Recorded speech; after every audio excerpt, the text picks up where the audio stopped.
The Apology, Chap Un. Rulers of the Roman Empire, if, seated for the administration of justice on your lofty tribunal, under the gaze of every eye, and occupying there all but the highest position in the state, you may not openly inquire into and sift before the world the real truth in regard to the charges made against the Christians. If in this case alone you are afraid or ashamed to exercise your authority in making public inquiry with the carefulness which becomes justice. If, finally, the extreme severities inflicted on our people in recently private judgments stand in the way of our being permitted to defend ourselves before you, you cannot surely forbid the truth to reach your ears by the secret pathway of a noiseless book. She has no appeals to make to you in regard of her condition, for that does not excite her wonder. She knows that she is but a sojourner on the earth, and that among strangers she naturally finds foes, and more than this, that her origin, her dwelling place, her hope, her recompense, her honors are above. One thing, meanwhile, she anxiously desires of earthly rulers, not to be condemned unknown. What harm can it do to the laws, supreme in their domain, to give her a hearing? Nay, for that part of it, will not their absolute supremacy be more conspicuous in their condemning her, even after she has made her plea? But if, unheard, sentence is pronounced against her, besides the odium of an unjust deed, you will incur the merited suspicion of doing it with some idea that it is unjust, as not wishing to hear what you may not be able to hear and condemn. We lay this before you as the first ground on which we urge that your hatred to the name of Christian is unjust. And the very reason which seems to excuse this injustice, I mean ignorance, at once aggravates and convicts it.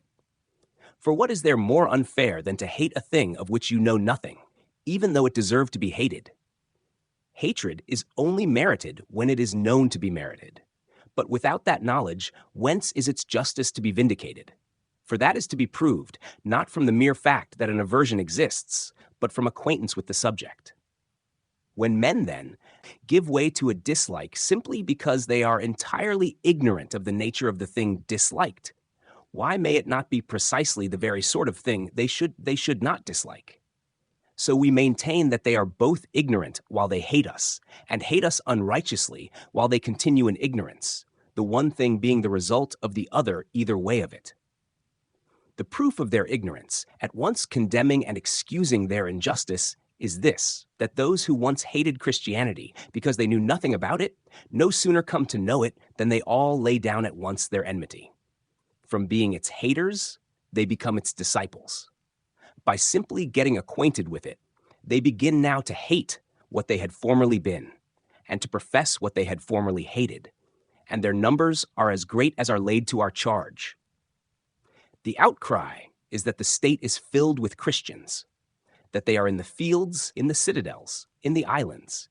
They make lamentation, as for some calamity, that both sexes, every age and condition, even high rank, are passing over to the profession of the Christian faith. And yet for all, their minds are not awakened to the thought of some good they have failed to notice in it. They must not allow any truer suspicions to cross their minds. They have no 18. Desire to make closer trial. Here alone the curiosity of human nature slumbers. They like to be ignorant, though to others the knowledge has been bliss. Anacharsis reproved the rude venturing to criticize the cultured. How much more this judging of those who know by men who are entirely ignorant might he have denounced? Because they already dislike, they want to know no more. Thus they prejudge that of which they are ignorant to be such, that, if they came to know it, it could no longer be the object of their aversion, since, if inquiry finds nothing worthy of dislike, it is certainly proper to cease from an unjust dislike, while if its bad character comes plainly out, instead of the detestation entertained for it being thus diminished, a stronger reason for perseverance in that detestation is obtained, even under the authority of justice itself. But, says one, a thing is not good merely because multitudes go over to it. For how many have the bent of their nature towards whatever is bad? How many go astray into ways of error? It is undoubted. Yet a thing that is thoroughly evil, not even those whom it carries away venture to defend as good. Nature throws a veil either of fear or shame over all evil. For instance, you find that criminals are eager to conceal themselves, avoid appearing in public, are in trepidation when they are caught, deny their guilt when they are accused. Even when they are put to the rack, they do not easily or always confess. When there is no doubt about their condemnation, they grieve for what they have done. In their self-communings, they admit their being impelled by sinful dispositions, but they lay the blame either on fate or on the stars. They are unwilling to acknowledge that the thing is theirs, because they own that it is wicked. But what is there like this in the Christian's case? The only shame or regret he feels is at not having been a Christian earlier. If he is pointed out, he glories in it. If he is accused, he offers no defense. Interrogated, he makes voluntary confession. Condemned, he renders thanks. What sort of evil thing is this, which wants all the ordinary peculiarities of evil: fear, shame, subterfuge, penitence, lamenting? What? Is that a crime in which the criminal rejoices? To be accused of which is his ardent wish, to be punished for which is his felicity. You cannot call it madness, you who stand convicted of knowing nothing of the matter. Chap. Tooth. If, again, it is certain that we are the most wicked of men, why do you treat us so differently from our fellows, that is, from other criminals, it being only fair that the same crime should get the same treatment? When the charges made against us are made against others, they are permitted to make use both of their own lips and of hired pleaders to show their innocence. They have full opportunity of answer and debate. In fact, it is against the law to condemn anybody undefended and unheard. Christians alone are forbidden to say anything in exculpation of themselves, in defense of the truth, to help the judge to a righteous decision. All that is cared about is having what the public hatred demands: the confession of the name, not examination of the charge. While in your ordinary judicial investigations, on a man's confession of the crime of murder, or sacrilege, or incest, or treason, to take the points of which we are accused, you are not content to proceed at once to sentence. You do not take that step till you thoroughly examine the circumstances of the confession. What is the real character of the deed? How often? Where? In what way? When he has done it? Who were privy to it? And who actually took part with him in it? Nothing like this is done in our case, though the falsehoods disseminated about us ought to have the same sifting, that it might be found how many murdered children each of us had tasted, how many incests each of us had shrouded in darkness, what cooks, what dogs had been witness of our deeds. Oh, how great the glory of the ruler who should bring to light some Christian who had devoured 100 infants. But instead of that, we find that even inquiry in regard to our case is forbidden. For the younger Pliny, when he was ruler of a province, having condemned some Christians to death, and driven some from their steadfastness, being still annoyed by their great numbers, at last sought the advice of Trajan, the reigning emperor, as to what he was to do with the rest, explaining to his master that, except an obstinate disinclination to offer sacrifices, he found in the religious services nothing but meetings at early morning for singing hymns to Christ and God, and sealing home their way of life by a united pledge to be faithful to their religion, forbidding murder, adultery, dishonesty, and other crimes. Upon this, Trajan wrote back that Christians were by no means to be sought after, but if they were brought before him, they should be punished. 9. O miserable deliverance, under the necessities of the case, a self-contradiction. It forbids them to be sought after as innocent, and it commands them to be punished as guilty. It is at once merciful and cruel. It passes by, and it punishes. Why dost thou play a game of evasion upon thyself, O judgment? If thou condemnest, why dost thou not also inquire? If thou dost not inquire, why dost thou not also absolve? Military stations are distributed through all the provinces for tracking robbers. Against traitors and public foes, every man is a soldier. Search is made even for their confederates and accessories. The Christian alone must not be sought, though he may be brought and accused before the judge, as if a search had any other end than that in view.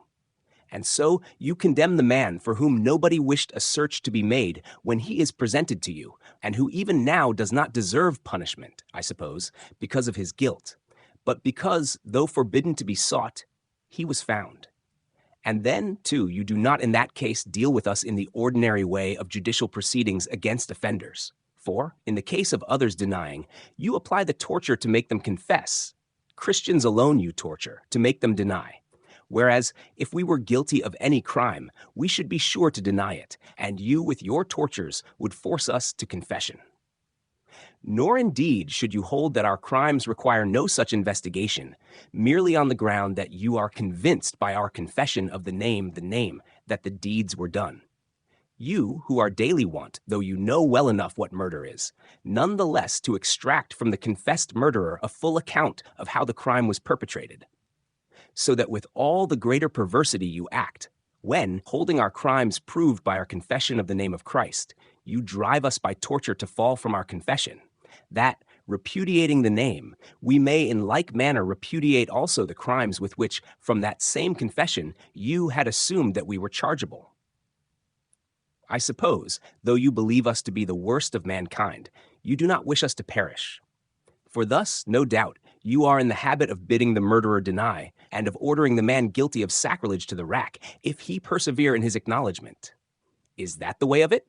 But if thus you do not deal with us as criminals, you declare us thereby innocent, when as innocent you are anxious that we do not persevere in a confession which you know will bring on us a condemnation of necessity, not of justice, at your hands.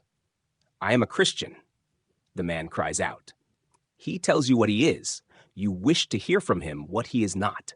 Occupying your place of authority to extort the truth, you do your utmost to get lies from us. I am, he says, that which you ask me if I am. Why do you torture me to sin? I confess, and you put me to the rack. What would you do if I denied? Certainly, you give no ready credence to others when they deny. When we deny, you believe at once. Let this perversity of yours lead you to suspect that there is some hidden power in the case under whose influence you act against the forms, against the nature of public justice, even against the very laws themselves. For, unless I am greatly mistaken, the laws enjoin offenders to be searched out and not to be hidden away. They lay it down that persons who own a crime are to be condemned, not acquitted. The decrees of the Senate, the commands of your chiefs, lay this clearly down. The power of which you are servants is a civil, not a tyrannical domination. Among tyrants, indeed, torments used to be inflicted even as punishments. With you, they are mitigated to a means of questioning alone. Keep to your law in these as necessary till confession is obtained, and if the torture is anticipated by confession, there will be no occasion for it. Sentence should be passed. The criminal should be given over to the penalty which is his due, not released. Accordingly, no one is eager for the acquittal of the guilty. It is not right to desire that, and so no one is ever compelled to deny. Well, you think the Christian a man of every crime, an enemy of the gods, of the emperor, of the laws, of good morals, of all nature. Yet you compel him to deny, that you may acquit him, which without his denial you could not do. You play fast and loose with the laws. You wish him to deny his guilt, that you may, even against his will, bring him out blameless and free from all guilt in reference to the past. Whence is this strange perversity on your part? How is it you do not reflect that a spontaneous confession is greatly more worthy of credit than a compelled denial? Or consider whether, when compelled to deny, a man's denial may not be in good faith, and whether acquitted, he may not, then and there, as soon as the trial is over, laugh at your hostility, a Christian as much as ever.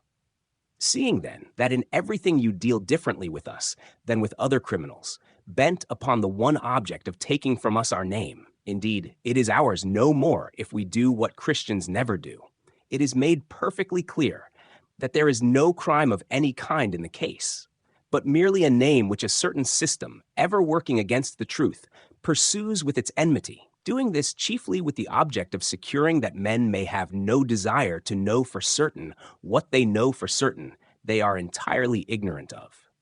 Hence, too, it is that they believe about us things of which they have no proof, and they are disinclined to have them looked into, lest the charges they would rather take on trust are all proved to have no foundation, that the name so hostile to that rival power, its crimes presumed, not proved, may be condemned simply on its own confession. So we are put to the torture if we confess, and we are punished if we persevere, and if we deny, we are acquitted, because all the contention is about a name. Finally, why do you read out of your tablet lists that such a man is a Christian?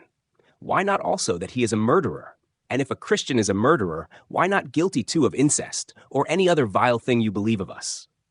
In our case alone, you are either ashamed or unwilling to mention the very names of our crimes. If to be called a Christian does not imply any crime, the name is surely very hateful when that of itself is made a crime. Chap 3. What are we to think of it that most people so blindly knock their heads against the hatred of the Christian name, that when they bear favorable testimony to anyone, they mingle with it abuse of the name he bears? A good man, says one, is Gaius, only that he is a Christian. So another, I am astonished that a wise man like Lucius should have suddenly become a Christian. Nobody thinks it needful to consider whether Gaius is not good and Lucius wise, on this very account that he is a Christian, or a Christian, for the reason that he is wise and good. They praise what they know, they abuse what they are ignorant of, and they inspire their knowledge with their ignorance, though in fairness you should rather judge of what is unknown from what is known than what is known from what is unknown. Others, in the case of persons whom, before they took the name of Christian, they had known as loose and vile and wicked, put on them a brand from the very thing which they praise. In the blindness of their hatred, they fall foul of their own approving judgment. What a woman she was! How wanton! How gay! What a youth he was! How profligate! How libidinous! They have become Christians. So the hated name is given to a reformation of character. Some even barter away their comforts for that hatred, content to bear injury, if they are kept free at home from the object of their bitter enmity. The wife, now chaste, the husband, now no longer jealous, casts out of his house. The son, now obedient, the father, who used to be so patient, disinherits. The servant, now faithful, the master, once so mild, commands away from his presence. It is a high offense for anyone to be reformed by the detested name. Goodness is of less value than hatred of Christians. Well now, if there is this dislike of the name, what blame can you attach to names? What accusation can you bring against mere designations, save that something in the word sounds either barbarous, or unlucky, or scurrilous, or unchaste?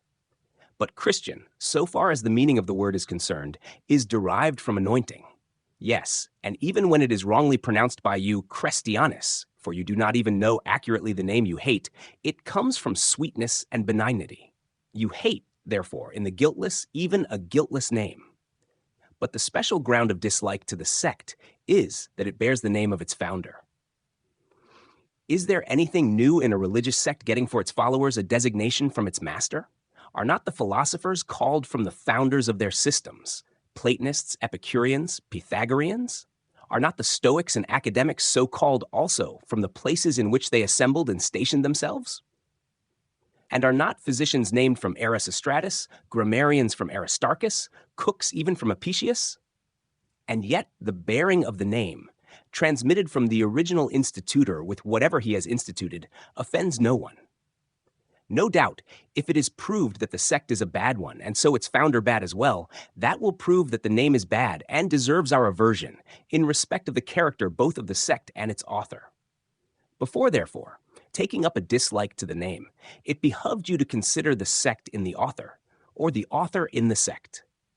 But now, without any sifting and knowledge of either, the mere name is made matter of accusation, the mere name is assailed, and a sound alone brings condemnation on a sect and its author both, while of both you are ignorant, because they have such and such a designation, not because they are convicted of anything wrong.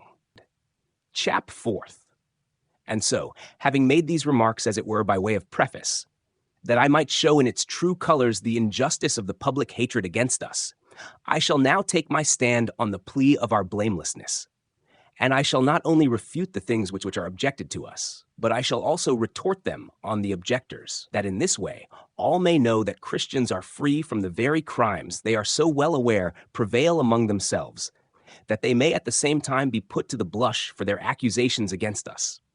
Accusations, I shall not say of the worst of men against the best, but now, as they will have it, against those who are only their fellows in sin. We shall reply to the accusation of all the various crimes we are said to be guilty of in secret, such as we find them committing in the light of day, and as being guilty of which we are held to be wicked, senseless, worthy of punishment, deserving of ridicule. But since, when our truth meets you successfully at all points, the authority of the laws as a last resort is set up against it, so that it is either said that their determinations are absolutely conclusive, or the necessity of obedience is, however unwillingly, preferred to the truth. I shall first, in this matter of the laws, grapple with you as with their chosen protectors. Now first, when you sternly lay it down in your sentences, it is not lawful for you to exist, and with unhesitating rigor you enjoin this to be carried out. You exhibit the violence and unjust domination of mere tyranny, if you deny the thing to be lawful, simply on the ground that you wish it to be unlawful, not because it ought to be. But if you would have it unlawful, because it ought not to be lawful, without doubt that should have no permission of law which does harm. And on this ground, in fact, it is already determined that whatever is beneficial is legitimate. Well, if I have found what your law prohibits to be good, as one who has arrived at such a previous opinion, has it not lost its power to debar me from it, though that very thing, if it were evil, it would justly forbid to me? If your law has gone wrong, it is of human origin, I think. It has not fallen from heaven. Is it wonderful that man should err in making a law, or come to his senses in rejecting it? Did not the Lacedaemonians amend the laws of Lycurgus himself, thereby inflicting such pain on their author that he shut himself up and doomed himself to death by starvation? Are you not yourselves, every day, in your efforts to illumine the darkness of antiquity, cutting and hewing with the new axes of imperial rescripts and edicts, that whole ancient and rugged forest of your laws?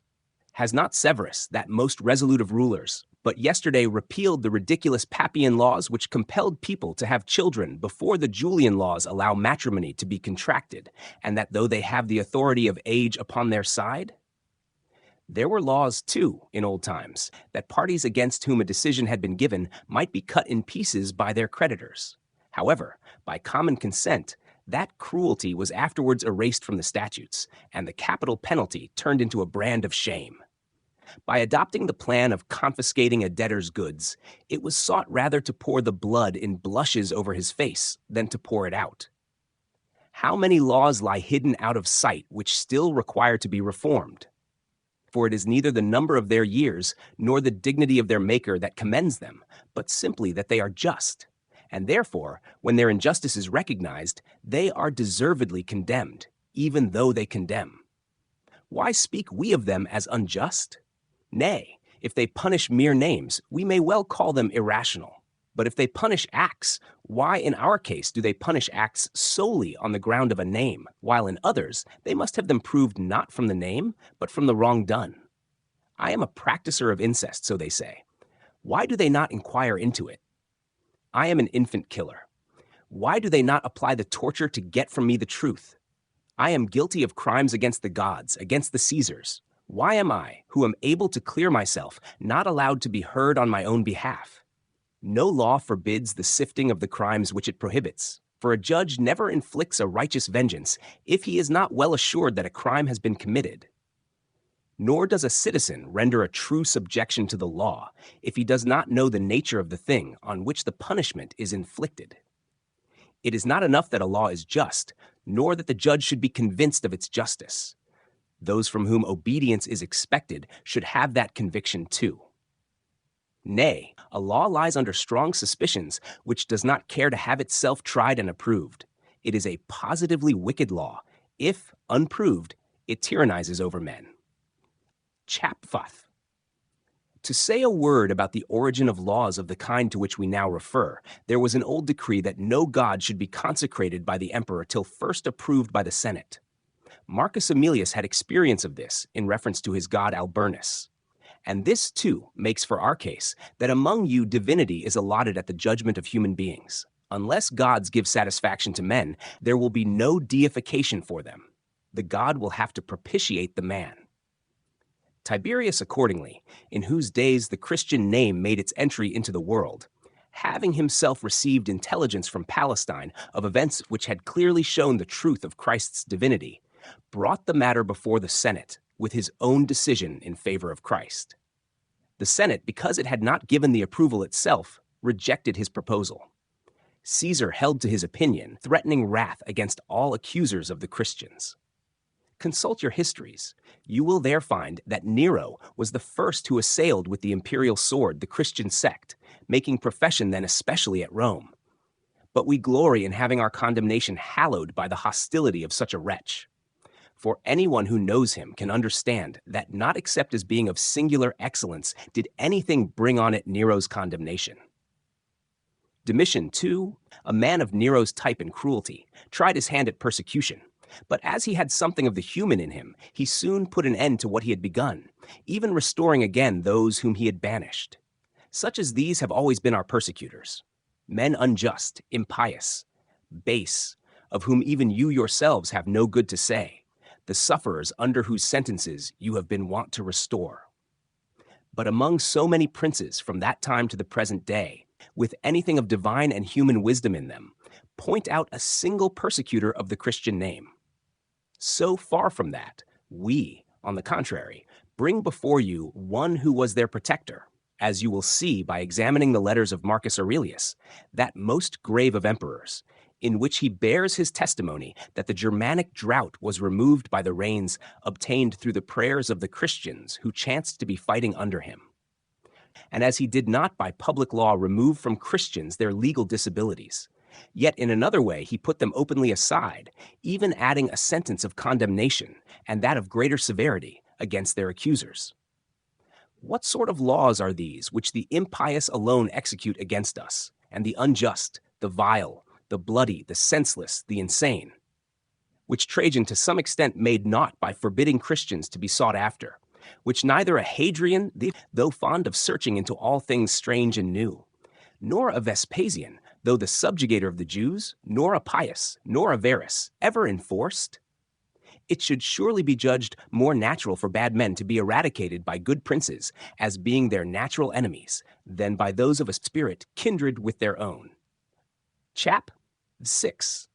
I would now have these most religious protectors and vindicators of the laws and institutions of their fathers tell me, in regard to their own fidelity and the honor and submission they themselves show to ancestral institutions, if they have departed from nothing, if they have in nothing gone out of the old paths, if they have not put aside whatsoever is most useful and necessary as rules of a virtuous life. What has become of the laws repressing expensive and ostentatious ways of living? Which forbade more than 100 asses to be expended on a supper, and more than one fowl to be set on the table at a time, and that not a fatted one, which expelled a patrician from the Senate on the serious ground, as it was counted of aspiring to be too great, because he had acquired 10 pounds of silver, which put down the theaters as quickly as they arose to debauch the manners of the people, which did not permit the insignia of official dignities or of noble birth to be rashly or with impunity usurped? For I see the centenarian suppers must now bear the name, not from the 100 asses, but from the 100 sestertia expended on them, and that mines of silver are made into dishes. It were little if this applied only to senators, and not to freedmen, or even mere whip-spoilers. I see, too, that neither is a single theater enough, nor are theaters unsheltered. No doubt it was that immodest pleasure might not be torpid in the wintertime. The Lacedaemonians invented their woolen cloaks for the plays. I see now no difference between the dress of matrons and prostitutes. In regard to women, indeed, those laws of your fathers, which used to be such an encouragement to modesty and sobriety, have also fallen into desuetude, when a woman had yet known no gold upon her save on the finger, which, with the bridal ring, her husband had sacredly pledged to himself. When the abstinence of women from wine was carried so far that a matron, for opening the compartments of a wine cellar, was starved to death by her friends. While in the times of Romulus, for merely tasting wine, Messenius killed his wife and suffered nothing for the deed. With reference to this also, it was the custom of women to kiss their relatives, that they might be detected by their breath. Where is that happiness of married life, ever so desirable, which distinguished our earlier manners, and as the result of which, for about 600 years, there was not among us a single divorce? Now, women have every member of the body heavy laden with gold. Wine-bibbing is so common among them that the kiss is never offered with their will. And as for divorce, they long for it, as though it were the natural consequence of marriage. The laws, too, your fathers in their wisdom had enacted concerning the very gods themselves, you, their most loyal children, have rescinded. The consuls, by the authority of the Senate, banished Father Bacchus and his mysteries not merely from the city, but from the whole of Italy. The consuls, Piso and Gabinius, no Christians surely, forbade Serapis and Isis and Harpocrates, with their dog-headed friend, admission into the capital. In the act casting them out from the assembly of the gods, overthrowing their altars and expelling them from the country, being anxious to prevent the vices of their base and lascivious religion from spreading. These you have restored and conferred highest honors on them. What has come to your religion, of the veneration due by you to your ancestors? In your dress, in your food, in your style of life, in your opinions, and last of all, in your very speech, you have renounced your progenitors. You are always praising antiquity, and yet every day you have novelties in your way of living. From your having failed to maintain what you should, you make it clear that, while you abandon the good ways of your fathers, you retain and guard the things you ought not. Yet the very tradition of your fathers, which you still seem so faithfully to defend, and in which you find your principal matter of accusation against the Christians, I mean zeal in the worship of the gods, the point in which antiquity has mainly erred. Although you have rebuilt the altars of Serapis, now a Roman deity, and to Bacchus, now become a god of Italy, you offer up your orgies. I shall in its proper place show that you despise, neglect, and overthrow, casting entirely aside the authority of the men of old. I go on mentime to reply to that infamous charge of secret crimes, clearing my way to things of open day. Monsters of wickedness, we are accused of observing a holy rite in which we kill a little child and then eat it, in which, after the feast, we practice incest. The dogs are pimps, forsooth, overturning the lights and getting us the shamelessness of darkness for our impious lusts. This is what is constantly laid to our charge, and yet you take no pains to elicit the truth of what we have been so long accused. Either bring, then, the matter to the light of day if you believe it, or give it no credit as having never inquired into it. On the ground of your double dealing, we are entitled to lay it down to you that there is no reality in the thing which you dare not expiscate. You impose on the executioner, in the case of Christians, a duty the very opposite of expiscation. He is not to make them confess what they do, but to make them deny what they are. We date the origin of our religion, as we have mentioned before, from the reign of Tiberius. Truth and the hatred of truth come into our world together. As soon as truth appears, it is regarded as an enemy. It has as many foes as there are strangers to it. The Jews, as was to be looked for, from a spirit of rivalry. The soldiers, out of a desire to extort money, are very domestics by their nature. We are daily beset by foes. We are daily betrayed. We are oftentimes surprised in our meetings and congregations. Whoever happened withal upon an infant wailing, according to the common story? Whoever kept for the judge, just as he had found them, the gory mouths of Cyclops and Sirens? Whoever found any traces of uncleanness in their wives? Where is the man who, when he had discovered such atrocities, concealed them, or, in the act of dragging the culprits before the judge, was bribed into silence? If we always keep our secrets, when were our proceedings made known to the world? Nay, by whom could they be made known? Not, surely, by the guilty parties themselves, even from the very idea of the thing, the fealty of silence being ever due to mysteries. The Samothracian and Eleusinian make no disclosures. How much more will silence be kept in regard to such as are sure, in their unveiling, to call forth punishment from man at once, while wrath divine is kept in store for the future? If, then, Christians are not themselves the publishers of their crime, it follows, of course, it must be strangers. And whence have they their knowledge, when it is also a universal custom in religious initiations to keep the profane aloof and to beware of witnesses, unless it be that those who are so wicked have less fear than their neighbors? Everyone knows what sort of thing rumor is. It is one of your own sayings that among all evils none flies so fast as rumor. Why is rumor such an evil thing? Is it because it is fleet? Is it because it carries information? Or is it because it is in the highest degree mendacious? A thing, not even when it brings some truth to us, without a taint of falsehood, either detracting or adding or changing from the simple fact. Nay more, It is the very law of its being to continue only while it lies, and to live but so long as there is no proof, for when the proof is given, it ceases to exist. And, as having done its work of merely spreading a report, it delivers up a fact, and is henceforth held to be a fact, and called a fact. And then no one says, for instance, they say that it took place at Rome, or there is a rumor that he has obtained a province, but he has got a province, and it took place at Rome. Rumor, the very designation of uncertainty, has no place when a thing is certain. Does any but a fool put his trust in it? For a wise man never believes the dubious. Everybody knows, however zealously it is spread abroad, on whatever strength of asseveration it rests, that some time or other from some one fountain it has its origin. Thence it must creep into propagating tongues and ears, and a small seminal blemish so darkens all the rest of the story, that no one can determine whether the lips from which it first came forth planted the seed of falsehood, as often happens, from a spirit of opposition, or from a suspicious judgment, or from a confirmed, nay, in the case of some, an inborn delight in lying.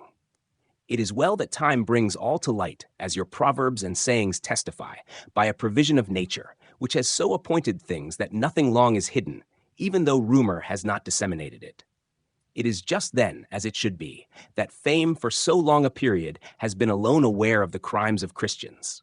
This is the witness you bring against us, one that has never been able to prove the accusation it some time or other sent abroad, and at last by mere continuance made into a settled opinion in the world, so that I confidently appeal to nature herself, ever true, against those who groundlessly hold that such things are to be credited. Chap. The 8. See now, we set before you the reward of these enormities. They give promise of eternal life. Hold it meanwhile as your own belief. I ask you then, whether so believing, you think it worth attaining with a conscience such as you will have. Come, plunge your knife into the babe, enemy of none, accused of none, child of all. Or if that is another's work, simply take your place beside a human being dying before he has really lived. Await the departure of the lately given soul. Receive the fresh young blood. Saturate your bread with it. Freely partake. The while, as you recline at table, take note of the places which your mother and your sister occupy. Mark them well, so that when the dog-made darkness has fallen on you, you may make no mistake, for you will be guilty of a crime, unless you perpetrate a deed of incest. Initiated and sealed into things like these, you have life everlasting. Tell me, I pray you, is eternity worth it? If it is not, then these things are not to be credited. Even although you had the belief, I deny the will. And even if you had the will, I deny the possibility. Why then can others do it, if you cannot? Why cannot you, if others can? I suppose we are of a different nature. Are we Thinop or Cyapodes? You are a man yourself as well as the Christian. If you cannot do it, you ought not to believe it of others. For a Christian is a man as well as you. But the ignorant, forsooth, are deceived and imposed on.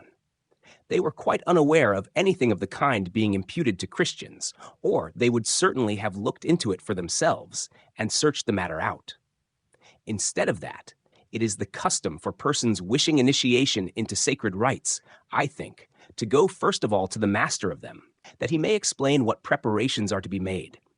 Then, in this case, no doubt he would say, you must have a child still of tender age, that knows not what it is to die, and can smile under thy knife. Bread, too, to collect the gushing blood. In addition to these, candlesticks, and lamps, and dogs, with tidbits to draw them on to the extinguishing of the lights. Above all things, you will require to bring your mother and your sister with you. But what if mother and sister are unwilling? Or if there be neither the one nor the other? What if there are Christians with no Christian relatives? He will not be counted, I suppose, a true follower of Christ who has not a brother or a son. And what now, if these things are all in store for them without their knowledge? At least afterwards they come to know them, and they bear with them and pardon them. They fear, it may be said, lest they have to pay for it if they let the secret out.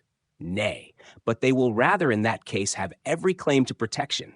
They will even prefer, one might think, dying by their own hand to living under the burden of such a dreadful knowledge. Admit that they have this fear, yet why do they still persevere? For it is plain enough that you will have no desire to continue what you would never have been if you had had previous knowledge of it. Chap. The 8. See now, we set before you the reward of these enormities. They give promise of eternal life. Hold it meanwhile as your own belief. I ask you then, whether so believing, you think it worth attaining with a conscience such as you will have. Come, plunge your knife into the babe, enemy of none, accused of none, child of all. Or if that is another's work, simply take your place beside a human being dying before he has really lived. Await the departure of the lately given soul. Receive the fresh young blood. Saturate your bread with it. Freely partake. The while, as you recline at table, take note of the places which your mother and your sister occupy. Mark them well, so that when the dog-made darkness has fallen on you, you may make no mistake, for you will be guilty of a crime, unless you perpetrate a deed of incest. Initiated and sealed into things like these, you have life everlasting. Tell me, I pray you, is eternity worth it? If it is not, then these things are not to be credited. Even although you had the belief, I deny the will. And even if you had the will, I deny the possibility. Why then can others do it, if you cannot? Why cannot you, if others can? I suppose we are of a different nature. Are we Thinop or Sciapodes? You are a man yourself as well as the Christian. If you cannot do it, you ought not to believe it of others. For a Christian is a man as well as you. But the ignorant, forsooth, are deceived and imposed on. They were quite unaware of anything of the kind being imputed to Christians, or they would certainly have looked into it for themselves and searched the matter out.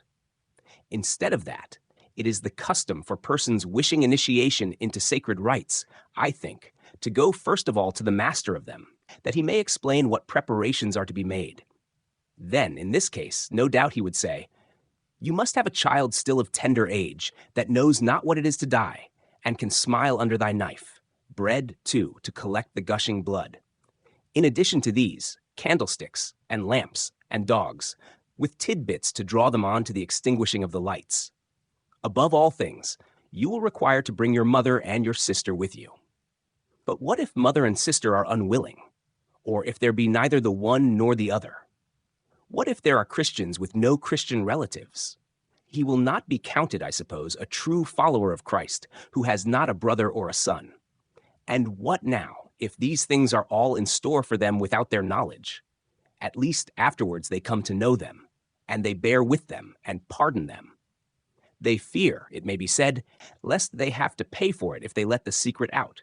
Nay, but they will rather in that case have every claim to protection. They will even prefer, one might think, dying by their own hand to living under the burden of such a dreadful knowledge. Admit that they have this fear, yet why do they still persevere? For it is plain enough that you will have no desire to continue what you would never have been if you had had previous knowledge of it. Chap 9. That I may refute more thoroughly these charges, I will show that in part openly, in part secretly, practices prevail among you, which have led you perhaps to credit similar things about us. Children were openly sacrificed in Africa to Saturn, as lately as the proconsulship of Tiberius, who exposed to public gaze the priests suspended on the sacred trees overshadowing their temple. So many crosses, on which the punishment which justice craved overtook their crimes, as the soldiers of our country still can testify who did that very work for that proconsul. And even now, that sacred crime still continues to be done in secret. It is not only Christians, you see, who despise you. For all that you do, there is neither any crime thoroughly and abidingly eradicated, nor does any of your gods reform his ways. When Saturn did not spare his own children, he was not likely to spare the children of others, whom indeed the very parents themselves were in the habit of offering, gladly responding to the call which was made on them, and keeping the little ones pleased on the occasion, that they might not die in tears. At the same time, there is a vast difference between homicide and parricide. A more advanced age was sacrificed to Mercury in Gaul. I hand over the Tauric fables to their own theaters. Why, even in that most religious city of the pious descendants of Aeneas, there is a certain Jupiter whom in their games they lave with human blood.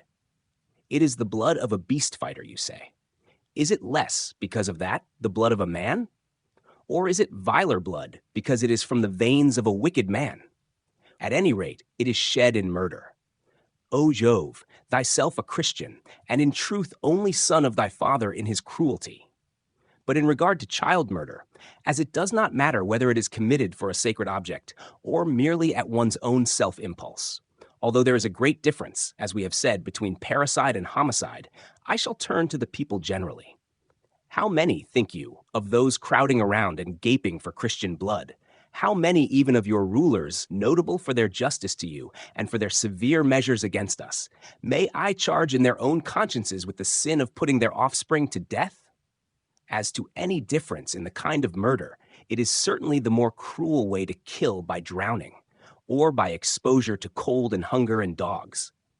A maturer age has always preferred death by the sword. In our case, murder being once for all forbidden, we may not destroy even the fetus in the womb, while as yet the human being derives blood from other parts of the body for its sustenance. To hinder a birth is merely a speedier man-killing. Nor does it matter whether you take away a life that is born or destroy one that is coming to the birth. That is a man which is going to be one. You have the fruit already in its seed.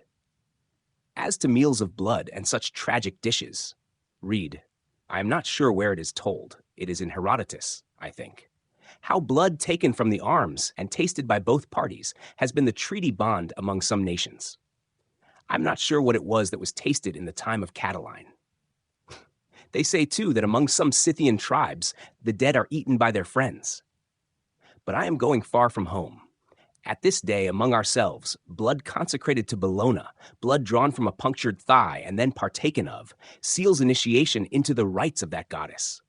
Those, too, who at the gladiator shows for the cure of epilepsy, quaff with greedy thirst the blood of criminals slain in the arena, as it flows fresh from the wound, and then rush off. To whom do they belong? Those also who make meals on the flesh of wild beasts at the place of combat, who have keen appetites for bear and stag. That bear in the struggle was bedewed with the blood of the man whom it lacerated. That stag rolled itself in the gladiator's gore. The entrails of the very bears, loaded with as yet undigested human viscera, are in great request. And you have men rifting up man-fed flesh? If you partake of food like this, how do your repasts differ from those you accuse us Christians of? And do those who, with savage lust, seize on human bodies, do less because they devour the living? Have they less the pollution of human blood on them because they only lick up what is to turn into blood? They make meals, it is plain, not so much of infants as of grown-up men. Blush for your vile ways before the Christians, who have not even the blood of animals at their meals of simple and natural food, who abstain from things strangled and that die a natural death, for no other reason than that they may not contract pollution, so much as from blood secreted in the viscera.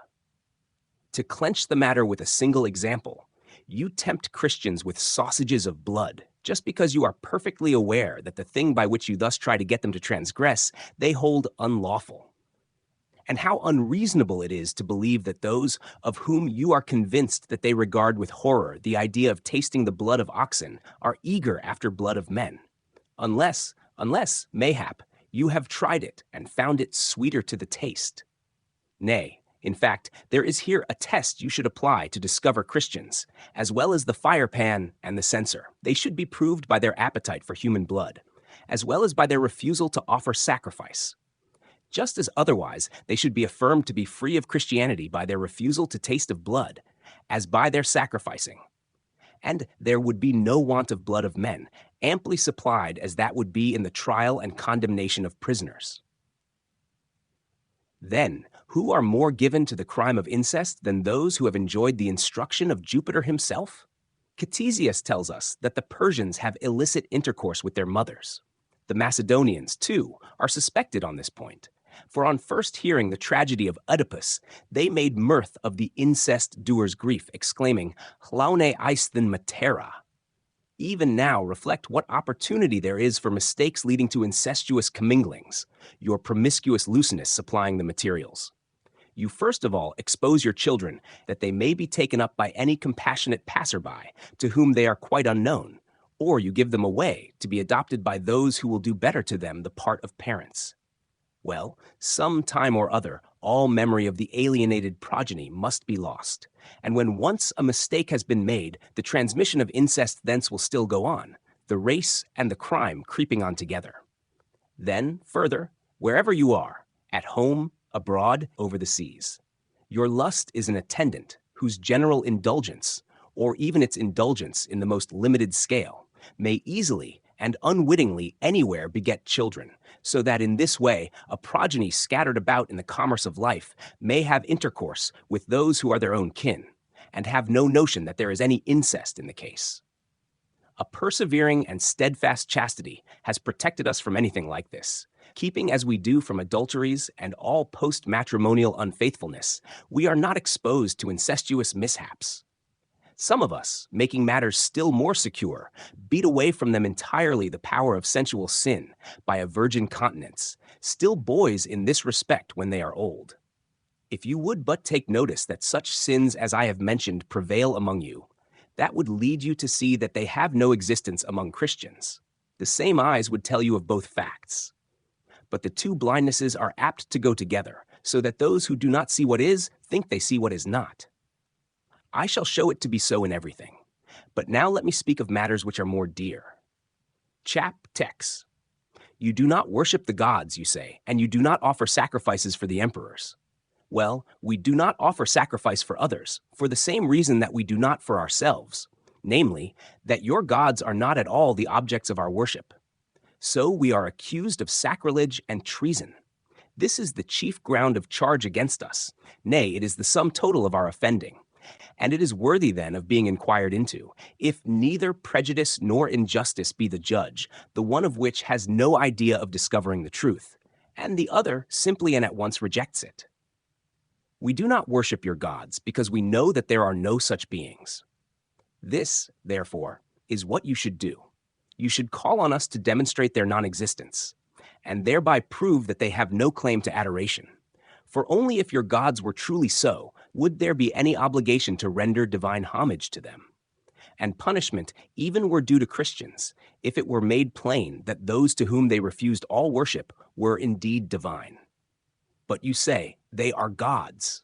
We protest and appeal from yourselves to your knowledge. Let that judge us, let that condemn us, if it can deny that all these gods of yours were but men.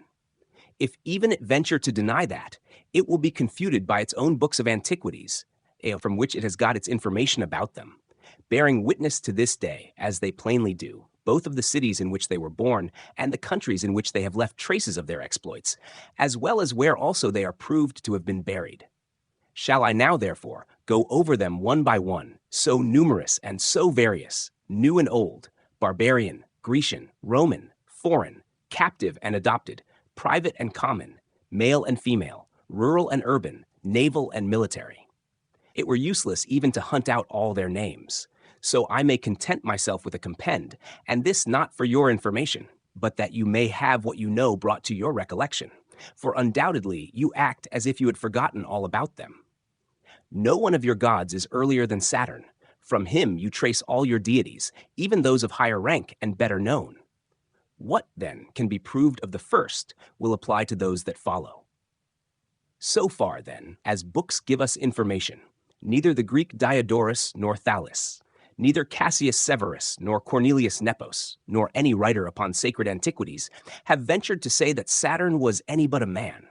So far as the question depends on facts, I find none more trustworthy than those, that in Italy itself we have the country in which, after many expeditions, and after having partaken of Attic hospitalities, Saturn settled, obtaining cordial welcome from Janus, or, as the Salii will have it, Janus. The mountain on which he dwelt was called Saturnius. The city he founded is called Saturnia to this day. Last of all, the whole of Italy, after having borne the name of Onotria, was called Saturnia from him. He first gave you the art of writing and a stamped coinage, and thence it is he presides over the public treasury. But if Saturn were a man, he had undoubtedly a human origin, and having a human origin, he was not the offspring of heaven and earth. As his parents were unknown, it was not unnatural that he should be spoken of as the son of those elements from which we might all seem to spring. For who does not speak of heaven and earth as father and mother, in a sort of way of veneration and honor? or from the custom which prevails among us, of saying that persons of whom we have no knowledge, or who make a sudden appearance, have fallen from the skies. In this way, it came about that Saturn, everywhere a sudden and unlooked-for guest, got everywhere the name of the heaven-born. Even the common folk call persons whose stock is unknown, sons of earth. I say nothing of how men in these rude times were wont to act when they were impressed by the look of any stranger happening to appear among them, as though it were divine, since even at this day men of culture make gods of those whom, a day or two before, they acknowledge to be dead men by their public mourning for them. Let these notices of Saturn, brief as they are, suffice. It will thus also be proved that Jupiter is as certainly a man as from a man he sprung, and that one after another the whole swarm is mortal like the primal stock. And since, as you dare not deny that these deities of yours once were men, you have taken it on you to assert that they were made gods after their decease, let us consider what necessity there was for this. In the first place, you must concede the existence of one higher god, a certain wholesale dealer in divinity who has made gods of men. For they could neither have assumed a divinity which was not theirs, nor could any but one himself possessing it have conferred it on them. If there was no one to make gods, it is vain to dream of gods being made when thus you have no god-maker. Most certainly, if they could have deified themselves with a higher state at their command, they never would have been men. If, then, there be one who is able to make gods, I turn back to an examination of any reason there may be for making gods at all. And I find no other reason than this, that the great God has need of their ministrations and aids in performing the offices of deity. But first, it is an unworthy idea that he should need the help of a man, and in fact, a dead man, when, if he was to be in want of this assistance from the dead, he might more fittingly have created someone a god at the beginning. Nor do I see any place for his action.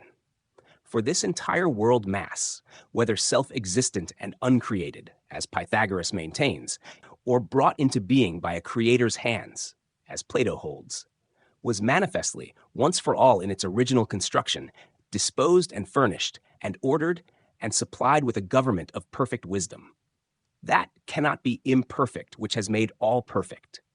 There was nothing waiting on for Saturn and his race to do. Men will make fools of themselves if they refuse to believe that from the very first, rain poured down from the sky, and stars gleamed, and light shone, and thunders roared, and Jove himself dreaded the lightnings you put in his hands.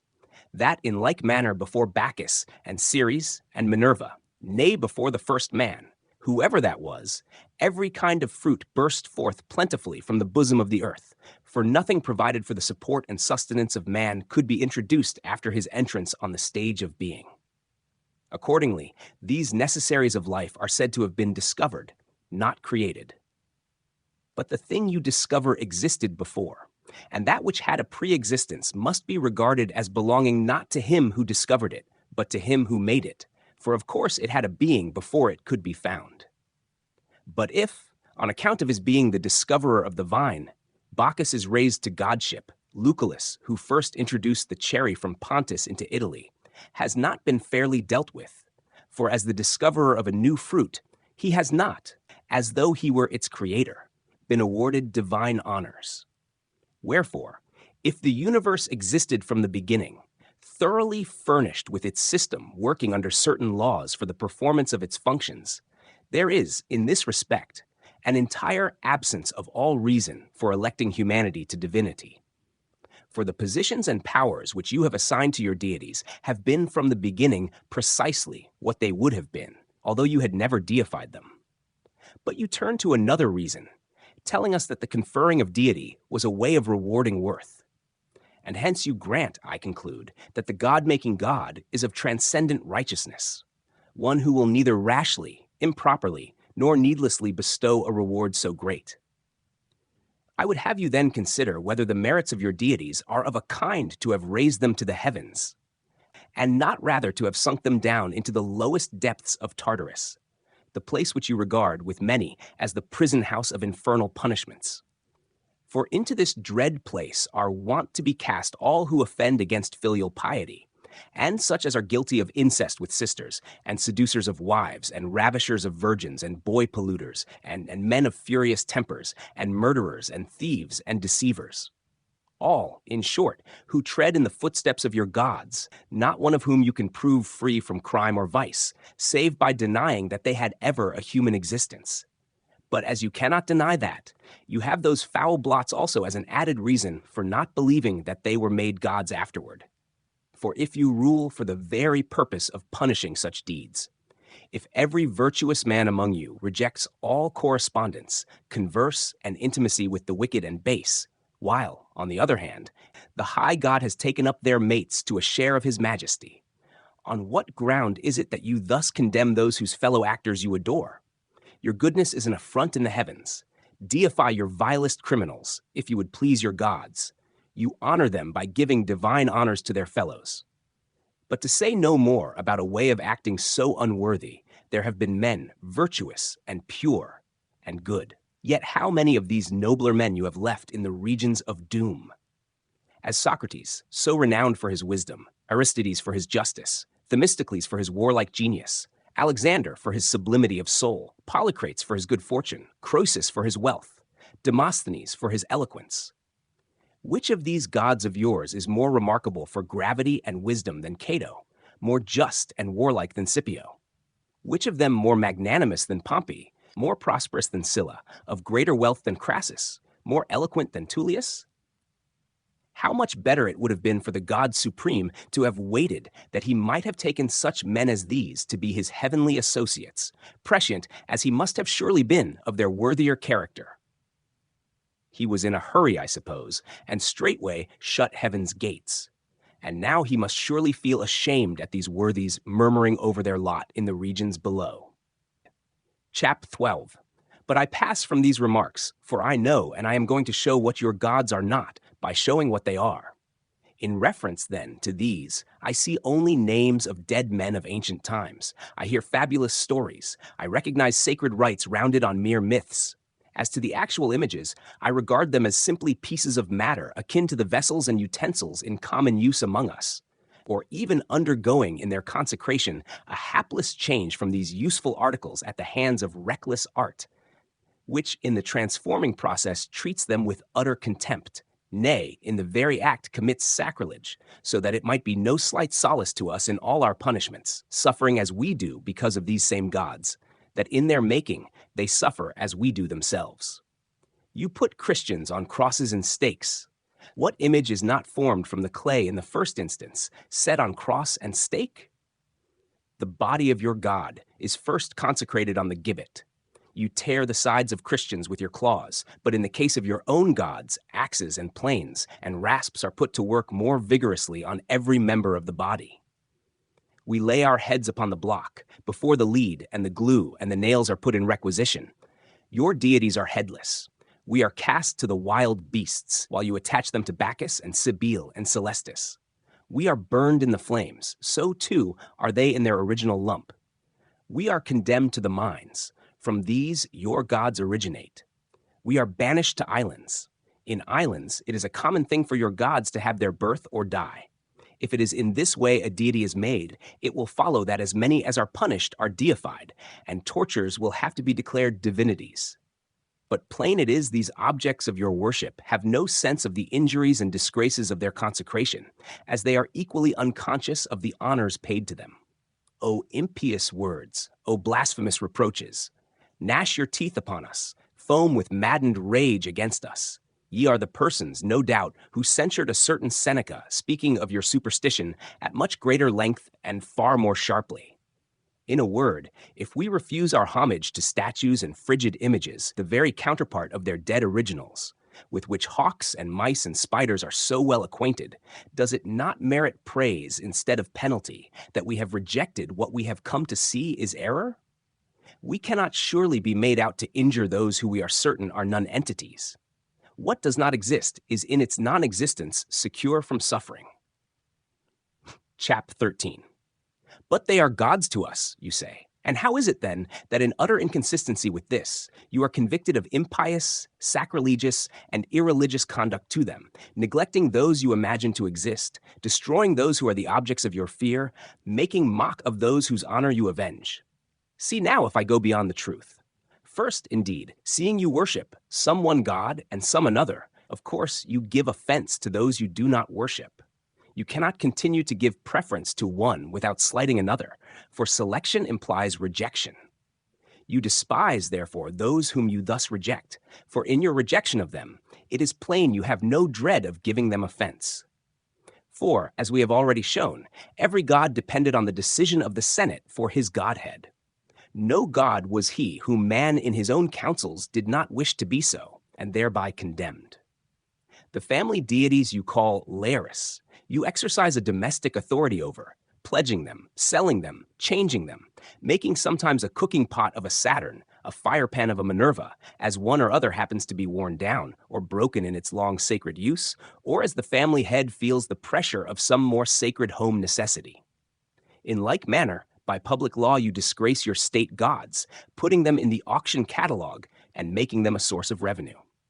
Men seek to get the capital, as they seek to get the herb market, under the voice of the crier, under the auction spear, under the registration of the quaestor.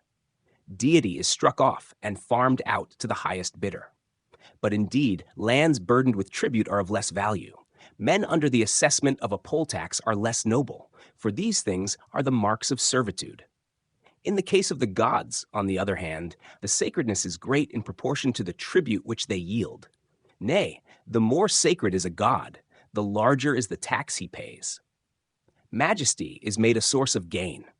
Religion goes about the taverns begging. You demand a price for the privilege of standing on temple ground, for access to the sacred services. There is no gratuitous knowledge of your divinities permitted. You must buy their favors with a price. What honors in any way do you render to them that you do not render to the dead?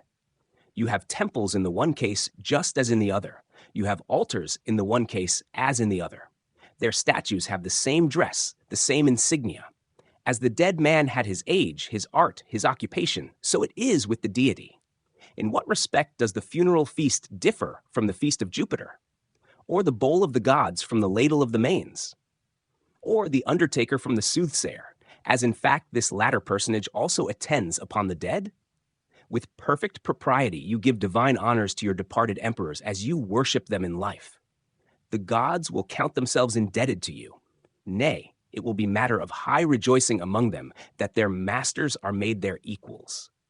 But when you adore Larentina, a public prostitute, I could have wished that it might at least have been Las or Phryne among your Junos and Cirices and Dianas.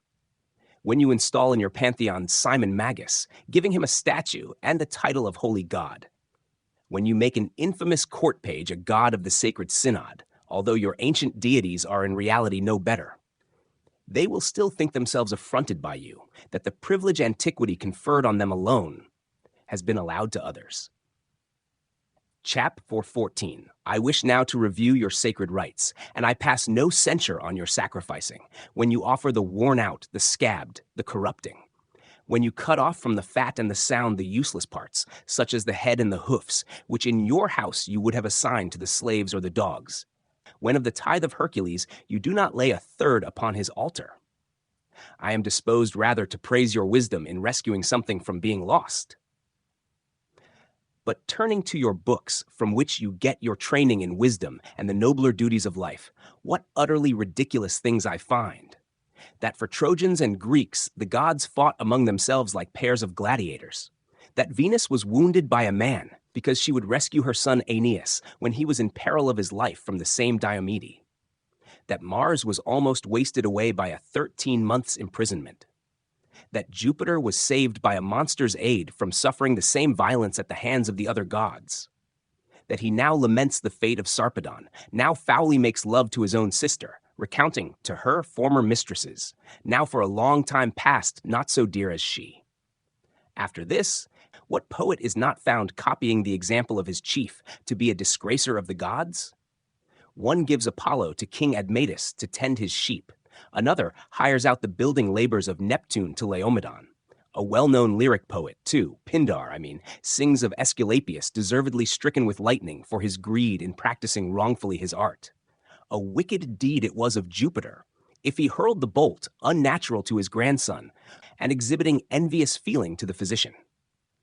Things like these should not be made public if they are true, and if false, they should not be fabricated among people professing a great respect for religion. Nor indeed do either tragic or comic writers shrink from setting forth the gods as the origin of all family calamities and sins. I do not dwell on the philosophers, contenting myself with a reference to Socrates, who, in contempt of the gods, was in the habit of swearing by an oak and a goat and a dog. In fact, for this very thing Socrates was condemned to death, that he overthrew the worship of the gods. Plainly, at one time as well as another, that is, always truth is disliked. However, when ruing their judgment, the Athenians inflicted punishment on his accusers and set up a golden image of him in a temple. The condemnation was in the very act rescinded, and his witness was restored to its former value. Diogenes, too, makes utter mock of Hercules. And the Roman cynic Varro brings forward 300 Joves, or Jupiters they should be called, all headless. Chap 15.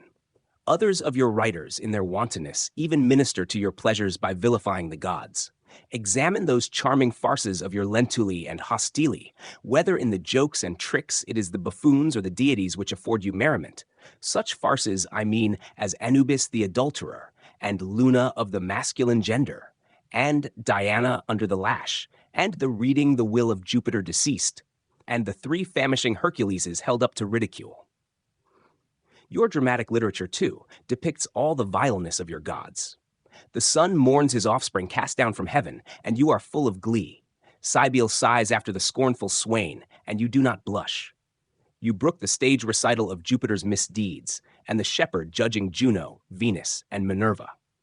Then, again, when the likeness of a god is put on the head of an ignominious and infamous wretch, when one impure and trained up for the art in all effeminacy represents a Minerva or a Hercules, is not the majesty of your gods insulted and their deity dishonored? Yet you not merely look on, but applaud. You are, I suppose, more devout in the arena, where, after the same fashion your deities dance on human blood, on the pollutions caused by inflicted punishments, as they act their themes and stories, doing their turn for the wretched criminals. Except that these, too, often put on divinity and actually play the very gods. We have seen in our day a representation of the mutilation of Attis, that famous god of Pessinus, and a man burnt alive as Hercules. We have made merry amid the ludicrous cruelties of the noonday exhibition, at Mercury examining the bodies of the dead with his hot iron. We have witnessed Jove's brother, mallet in hand, dragging out the corpses of the gladiators. But who can go into everything of this sort? If by such things as these the honor of deity is assailed, if they go to blot out every trace of its majesty, we must explain them by the contempt in which the gods are held, alike by those who actually do them, and by those for whose enjoyment they are done. This, it will be said, however, is all in sport. But if I add, it is what all know and will admit as readily to be the fact, that in the temples adulteries are arranged, that at the altars pimping is practiced, that often in the houses of the temple keepers and priests, under the sacrificial fillets and the sacred hats and the purple robes, amid the fumes of incense, deeds of licentiousness are done, I am not sure but your gods have more reason to complain of you than of Christians. It is certainly among the votaries of your religion that the perpetrators of sacrilege are always found. For Christians do not enter your temples even in the daytime. Perhaps they too would be spoilers of them, if they worshipped in them. What then do they worship, since their objects of worship are different from yours? Already indeed it is implied, as the corollary from their rejection of the lie, that they render homage to the truth, nor continue longer in an error which they have given up in the very fact of recognizing it to be an error. Take this in first of all, and when we have offered a preliminary refutation of some false opinions, go on to derive from it our entire religious system. Chap the 16. For like some others, you are under the delusion that our God is an ass's head, Cornelius Tacitus first put this notion into people's minds in the 5th book of his histories, beginning the narrative of the Jewish war with an account of the origin of the nation and theorizing at his pleasure about the origin, as well as the name and the religion of the Jews. He states that having been delivered, or rather, in his opinion, expelled from Egypt, in crossing the vast plains of Arabia, where water is so scanty, they were in extremity from thirst. But taking the guidance of the wild asses, which it was thought might be seeking water after feeding, they discovered a fountain, and thereupon, in their gratitude, they consecrated a head of this species of animal. And as Christianity is nearly allied to Judaism, from this, I suppose, it was taken for granted that we too are devoted to the worship of the same image. But the said Cornelius Tacitus, the very opposite of tacit in telling lies, informs us in the work already mentioned that when Gnaeus Pompeius captured Jerusalem, he entered the temple to see the arcana of the Jewish religion, but found no image there. Yet surely if worship was rendered to any visible object, the very place for its exhibition would be the shrine, and that all the more that the worship, however unreasonable, had no need there to fear outside beholders. For entrance to the holy place was permitted to the priests alone, while all vision was forbidden to others by an outspread curtain. You will not, however, deny that all beasts of burden, and not parts of them, but the animals entire, are with their goddess Epona objects of worship with you. It is this, perhaps, which displeases you in us, that while your worship here is universal, we do homage only to the ass. Then, if any of you think we render superstitious adoration to the cross, in that adoration he is sharer with us. If you offer homage to a piece of wood at all, it matters little what it is like when the substance is the same.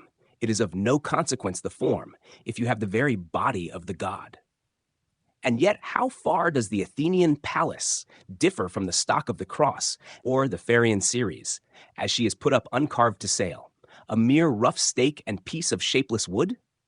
Every stake fixed in an upright position is a portion of the cross. We render our adoration, if you will have it so, to a God entire and complete. We have shown before that your deities are derived from shapes modeled from the cross. But you also worship victories, for in your trophies the cross is the heart of the trophy. The camp religion of the Romans is all through a worship of the standards, a setting the standards above all gods. Well, as those images decking out the standards are ornaments of crosses, all those hangings of your standards and banners are robes of crosses. I praise your zeal. You would not consecrate crosses unclothed and unadorned. Others, again, certainly with more information and greater verisimilitude, believe that the sun is our god. We shall be counted Persians, perhaps, though we do not worship the orb of day painted on a piece of linen cloth, having himself everywhere in his own disk. The idea no doubt has originated from our being known to turn to the east in prayer.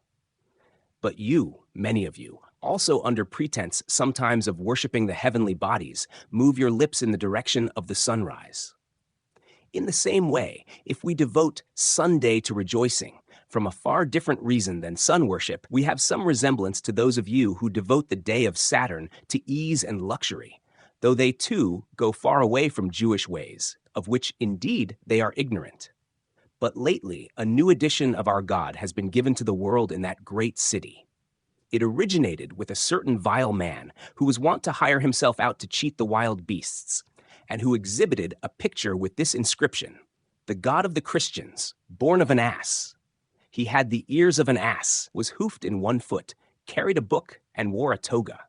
Both the name and the figure gave us amusement, but our opponents ought straightway to have done homage to this biform divinity, for they have acknowledged gods dog-headed and lion-headed, with horn of buck and ram, with goat-like loins, with serpent legs, with wings sprouting from back or foot.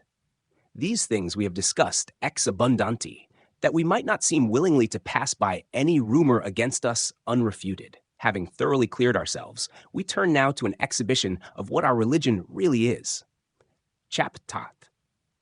The object of our worship is the one God, he who by his commanding word, his arranging wisdom, his mighty power, brought forth from nothing this entire mass of our world, with all its array of elements, bodies, spirits, for the glory of his majesty, whence also the Greeks have bestowed on it the name of cosmos.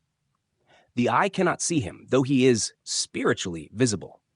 He is incomprehensible, though in grace he is manifested.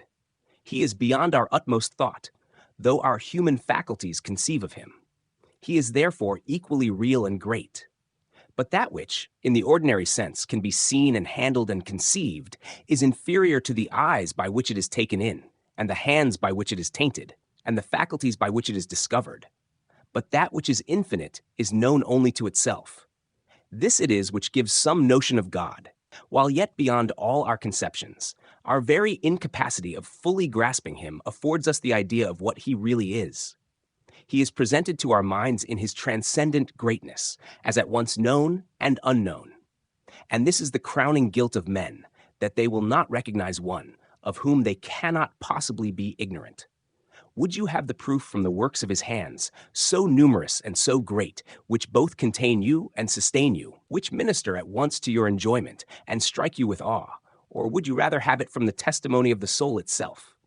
Though under the oppressive bondage of the body, though led astray by depraving customs, though enervated by lusts and passions, though in slavery to false gods, yet, whenever the soul comes to itself, as out of a surfeit, or a sleep, or a sickness, and attains something of its natural soundness, it speaks of God, using no other word, because this is the peculiar name of the true God. God is great and good, which may God give, are the words on every lip.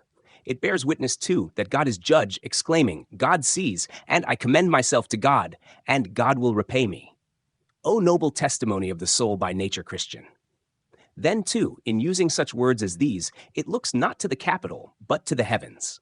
It knows that there is the throne of the living God, as from him and from thence itself came down. But, that we might attain an ampler and more authoritative knowledge at once of himself and of his counsels and will, God has added a written revelation for the behoof of everyone whose heart is set on seeking him, that seeking he may find, and finding believe, and believing obey. For from the first he sent messengers into the world, men whose stainless righteousness made them worthy to know the Most High, and to reveal him, men abundantly endowed with the Holy Spirit, that they might proclaim that there is one God only who made all things, who formed man from the dust of the ground. For he is the true Prometheus, who gave order to the world by arranging the seasons and their course. These have further set before us the proofs he has given of his majesty in his judgments by floods and fires, the rules appointed by him for securing his favor, as well as the retribution in store for the ignoring, forsaking, and keeping them, as being about at the end of all to adjudge his worshippers to everlasting life, and the wicked to the doom of fire at once without ending and without break, raising up again all the dead from the beginning, reforming and renewing them with the object of awarding either recompense. Once these things were with us too, the theme of ridicule. We are of your stock and nature. Men are made, not born, Christians. The preachers of whom we have spoken are called prophets, from the office which belongs to them of predicting the future. Their words, as well as the miracles which they performed, that men might have faith in their divine authority, we have still in the literary treasures they have left, and which are open to all. Ptolemy, surnamed Philadelphus, the most learned of his race, a man of vast acquaintance with all literature, emulating, I imagine, the book enthusiasm of Pisistratus, among other remains of the past, which either their antiquity or something of peculiar interest made famous, at the suggestion of Demetrius Phalereus, who was renowned above all grammarians of his time, and to whom he had committed the management of these things, applied to the Jews for their writings. I mean the writings peculiar to them and in their tongue, which they alone possessed. For from themselves, as a people dear to God for their fathers' sake, their prophets had ever sprung, and to them they had ever spoken. Now in ancient times the people we call Jews bore the name of Hebrews, and so both their writings and their speech were Hebrew. But that the understanding of their books might not be wanting, this also the Jews supplied to Ptolemy, for they gave him 72 interpreters, men whom the philosopher Mendemus, the well-known asserter of a providence, regarded with respect as sharing in his views. The same account is given by Aristeas. So the king left these works unlocked to all, in the Greek language. To this day, at the Temple of Serapis, the libraries of Ptolemy are to be seen, with the identical Hebrew originals in them. The Jews, too, read them publicly.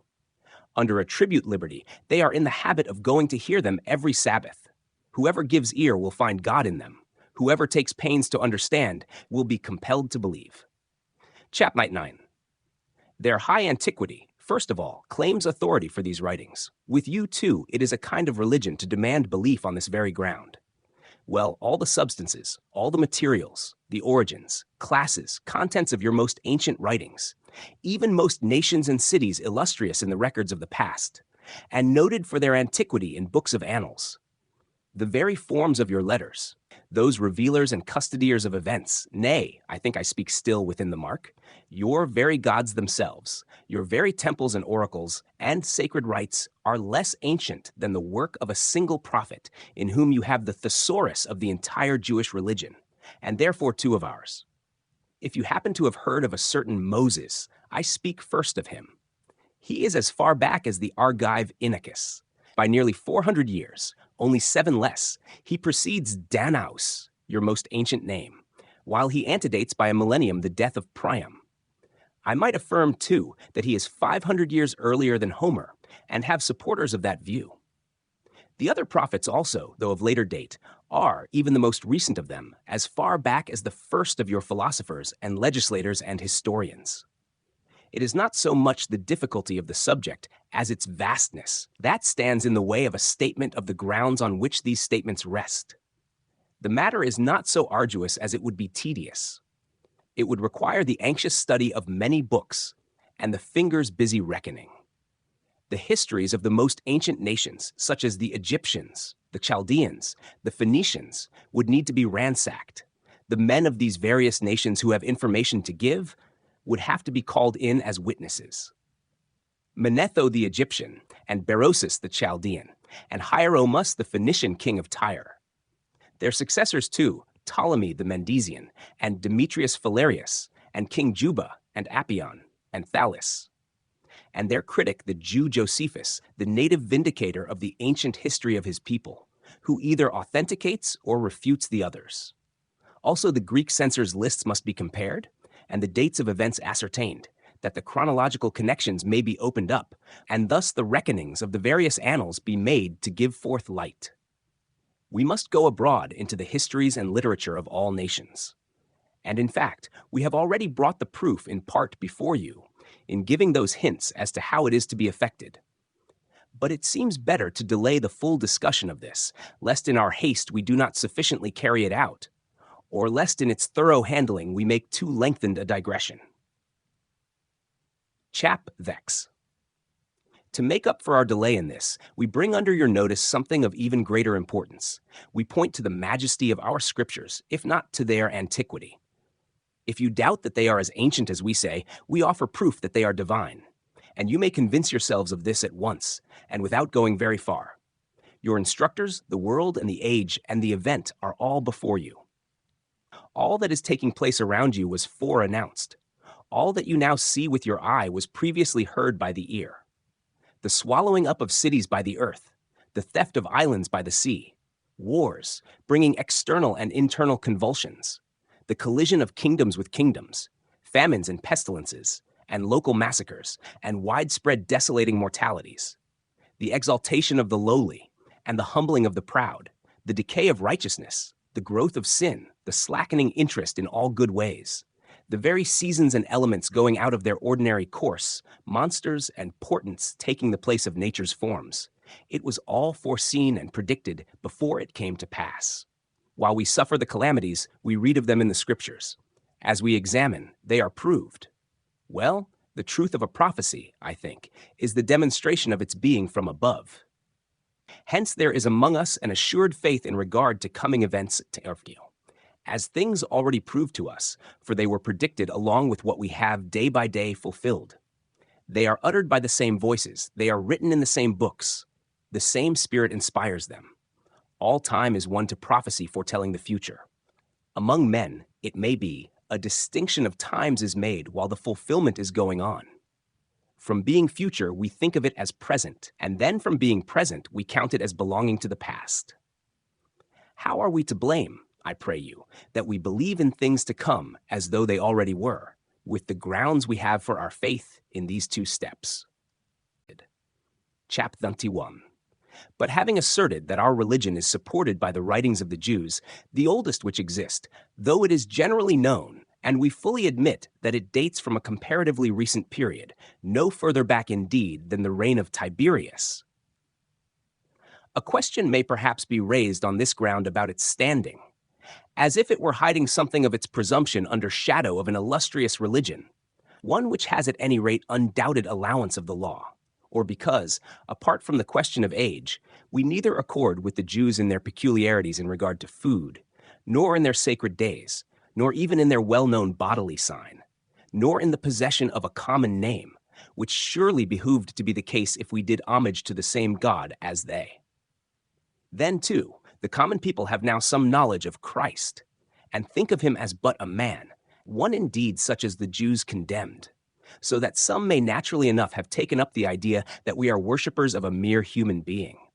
But we are neither ashamed of Christ, for we rejoice to be counted his disciples, and in his name to suffer, nor do we differ from the Jews concerning God. We must make, therefore, a remark or two as to Christ's divinity. In former times, the Jews enjoyed much of God's favor, when the fathers of their race were noted for their righteousness and faith.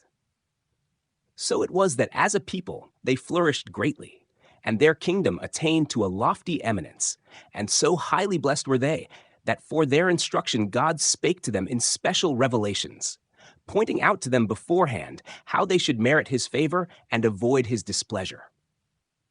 But how deeply they have sinned, puffed up to their fall with a false trust in their noble ancestors, turning from God's way into a way of sheer impiety, though they themselves should refuse to admit it. Their present national ruin would afford sufficient proof. Scattered abroad, a race of wanderers, exiles from their own land and clime, they roam over the whole world without either a human or a heavenly king, not possessing even the stranger's right to set so much as a simple footstep in their native country. The sacred writers, withal, in giving previous warning of these things, all with equal clearness ever declared that, in the last days of the world, God would, out of every nation and people and country, choose for himself more faithful worshippers, upon whom he would bestow his grace, and that indeed in ampler measure, in keeping with the enlarged capacities of a nobler dispensation. Accordingly, he appeared among us, whose coming to renovate and illuminate man's nature was pre-announced by God. I mean Christ, that Son of God.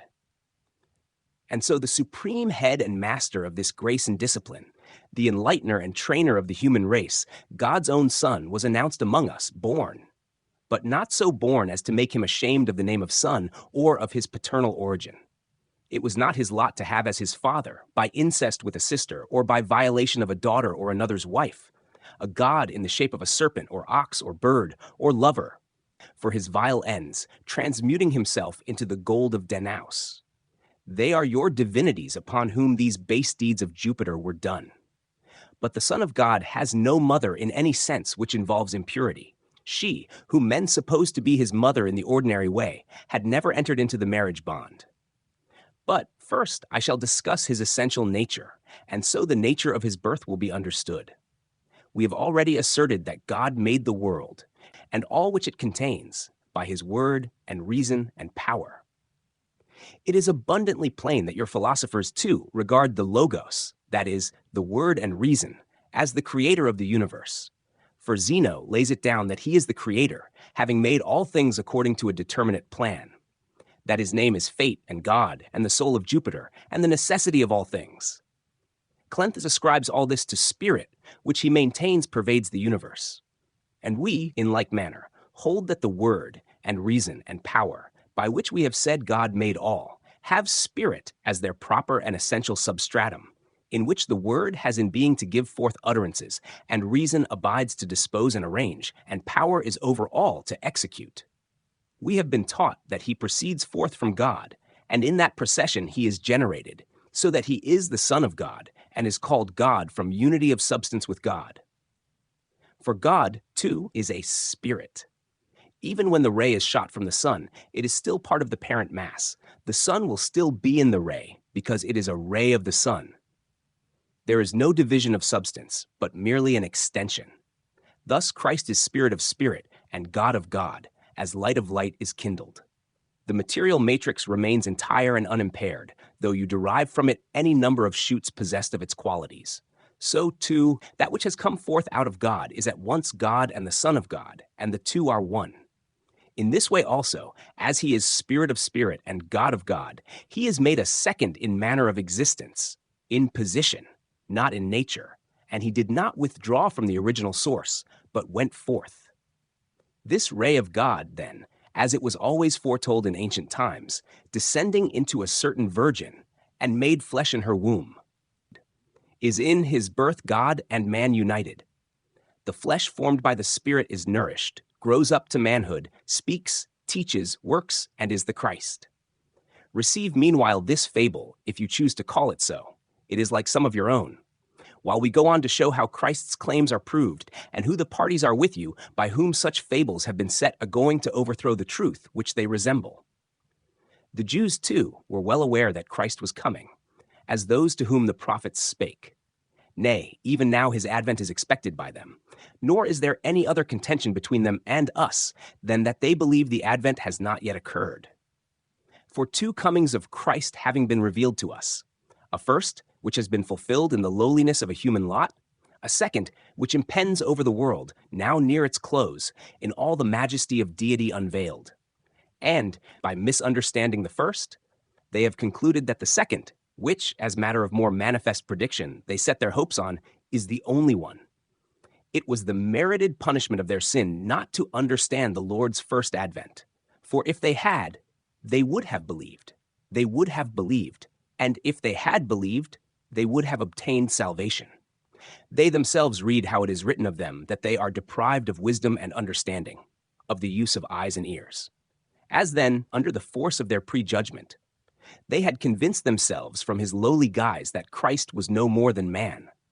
It followed from that, as a necessary consequence, that they should hold him a magician from the powers which he displayed, expelling devils from men by a word, restoring vision to the blind, cleansing the leprous, reinvigorating the paralytic, summoning the dead to life again, making the very elements of nature obey him, stilling the storms and walking on the sea, proving that he was the Logos of God, that primordial first-begotten Word, accompanied by power and reason and based on spirit, that he who was now doing all things by his word, and he who had done that of old, were one and the same. But the Jews were so exasperated by his teaching, by which their rulers and chiefs were convicted of the truth, chiefly because so many turned aside to him, that at last they brought him before Pontius Pilate, at that time Roman governor of Syria, and, by the violence of their outcries against him, extorted a sentence giving him up to them to be crucified. He himself had predicted this, which, however, would have signified little had not the prophets of old done it as well. And yet, nailed upon the cross, he exhibited many notable signs, by which his death was distinguished from all others. At his own free will, he with a word dismissed from him his spirit, anticipating the executioner's work. In the same hour, too, the light of day was withdrawn, when the sun at the very time was in his meridian blaze. Those who were not aware that this had been predicted about Christ, no doubt thought it an eclipse. You yourselves have the account of the world portent still in your archives. Then, when his body was taken down from the cross and placed in a sepulchre, the Jews, in their eager watchfulness, surrounded it with a large military. Guard lest, as he had predicted his resurrection from the dead on the third day, his disciples might remove by stealth his body and deceive even the incredulous. But lo, on the third day there was a sudden shock of earthquake, and the stone which sealed the sepulchre was rolled away, and the guard fled off in terror. Without a single disciple near, the grave was found empty of all but the clothes of the buried one. But nevertheless, the leaders of the Jews, whom it nearly concerned both to spread abroad a lie and keep back a people tributary and submissive to them from the faith, gave it out that the body of Christ had been stolen by his followers. For the Lord, you see, did not go forth into the public gaze, lest the wicked should be delivered from their error. That faith also, destined to a great reward, might hold its ground in difficulty. But he spent 40 days with some of his disciples down in Galilee, a region of Judea, instructing them in the doctrines they were to teach to others. Thereafter, having given them commission to preach the gospel through the world, he was encompassed with a cloud and taken up to heaven, a fact more certain far than the assertions of your proculi concerning Romulus. All these things Pilate did to Christ, and now, in fact, a Christian in his own convictions, he sent word of him to the reigning Caesar, who was at the time Tiberius. Yes, and the Caesars too would have believed on Christ if either the Caesars had not been necessary for the world, or if Christians could have been Caesars. His disciples also, spreading over the world, did as their divine master bade them, and after suffering greatly themselves from the persecutions of the Jews, and with no unwilling heart, as having faith undoubting in the truth, at last by Nero's cruel sword sowed the seed of Christian blood at Rome. Yes, and we shall prove that even your own gods are effective witnesses for Christ. It is a great matter if, to give you faith in Christians, I can bring forward the authority of the very beings on account of whom you refuse them credit. Thus far we have carried out the plan we laid down. We have set forth this origin of our sect and name with this account of the founder of Christianity. Let no one henceforth charge us with infamous wickedness. Let no one think that it is otherwise than we have represented, for none may give a false account of his religion. For in the very fact that he says he worships another god than he really does, he is guilty of denying the object of his worship and transferring his worship and homage to another. And, in the transference, he ceases to worship the God he has repudiated. We say, and before all men we say, and torn and bleeding under your tortures, we cry out, we worship God through Christ. Count Christ a man, if you please. By him and in him God would be known and be adored. If the Jews object, we answer that Moses, who was but a man, taught them their religion. Against the Greeks we urge that Orpheus at Pieria, Musaeus at Athens, Melampus at Argos, Trophonius in Boeotia imposed religious rites. Turning to yourselves, who exercised sway over the nations, it was the man Numa Pompilius who laid on the Romans a heavy load of costly superstitions. Surely Christ, then, had a right to reveal deity, which was in fact his own essential possession, not with the object of bringing boers and savages by the dread of multitudinous gods, whose favor must be won into some civilization, as was the case with Numa, but as one who aimed to enlighten men already civilized and under illusions from their very culture, that they might come to the knowledge of the truth. Search, then, and see if that divinity of Christ be true.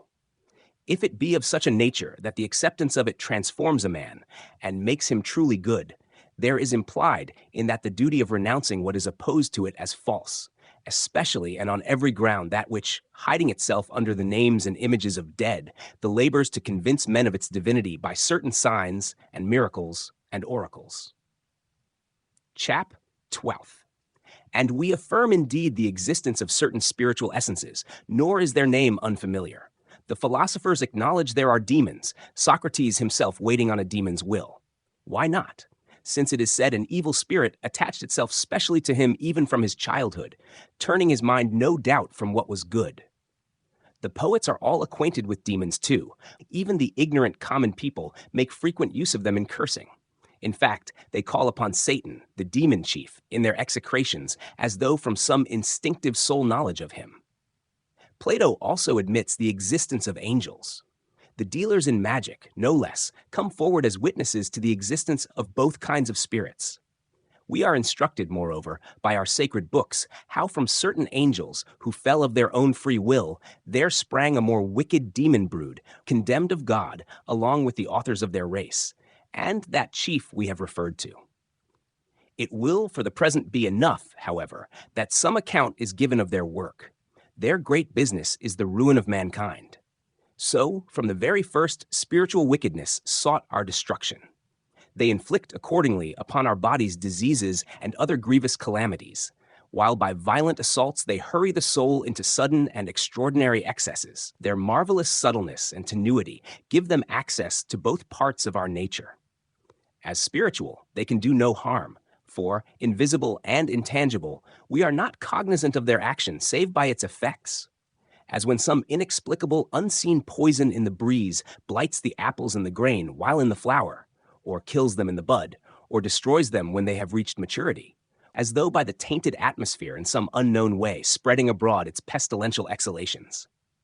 So too, by an influence equally obscure, demons and angels breathe into the soul and rouse up its corruptions with furious passions and vile excesses, or with cruel lusts accompanied by various errors, of which the worst is that by which these deities are commended to the favor of deceived and deluded human beings, that they may get their proper food of flesh fumes and blood when that is offered up to idol images.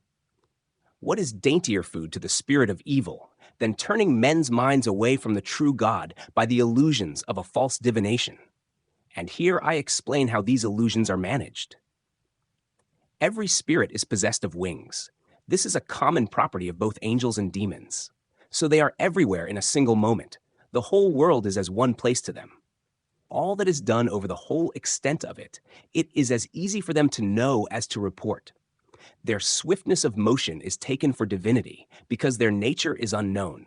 Thus they would have themselves thought. Sometimes the authors of the things which they announce, and sometimes, no doubt, the bad things are their doing, never the good.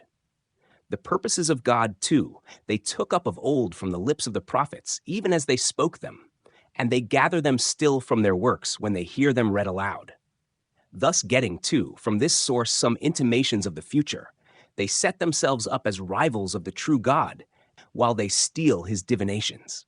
But the skill with which their responses are shaped to meet events, your Croce and Piri know too well. On the other hand, it was in that way we have explained. The Pythian was able to declare that they were cooking a tortoise with the flesh of a lamb. In a moment he had been to Lydia.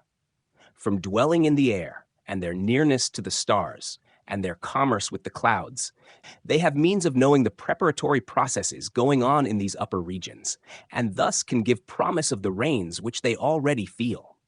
Very kind, too, no doubt, they are in regard to the healing of diseases. For, first of all, they make you ill.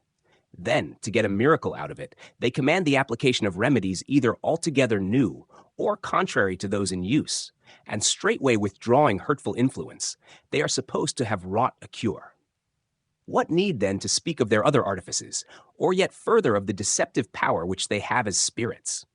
Of these castor apparitions, of water carried by a sieve, and a ship drawn along by a girdle, and a beard reddened by a touch, all done with the one object of showing that men should believe in the deity of stones, and not seek after the only true God.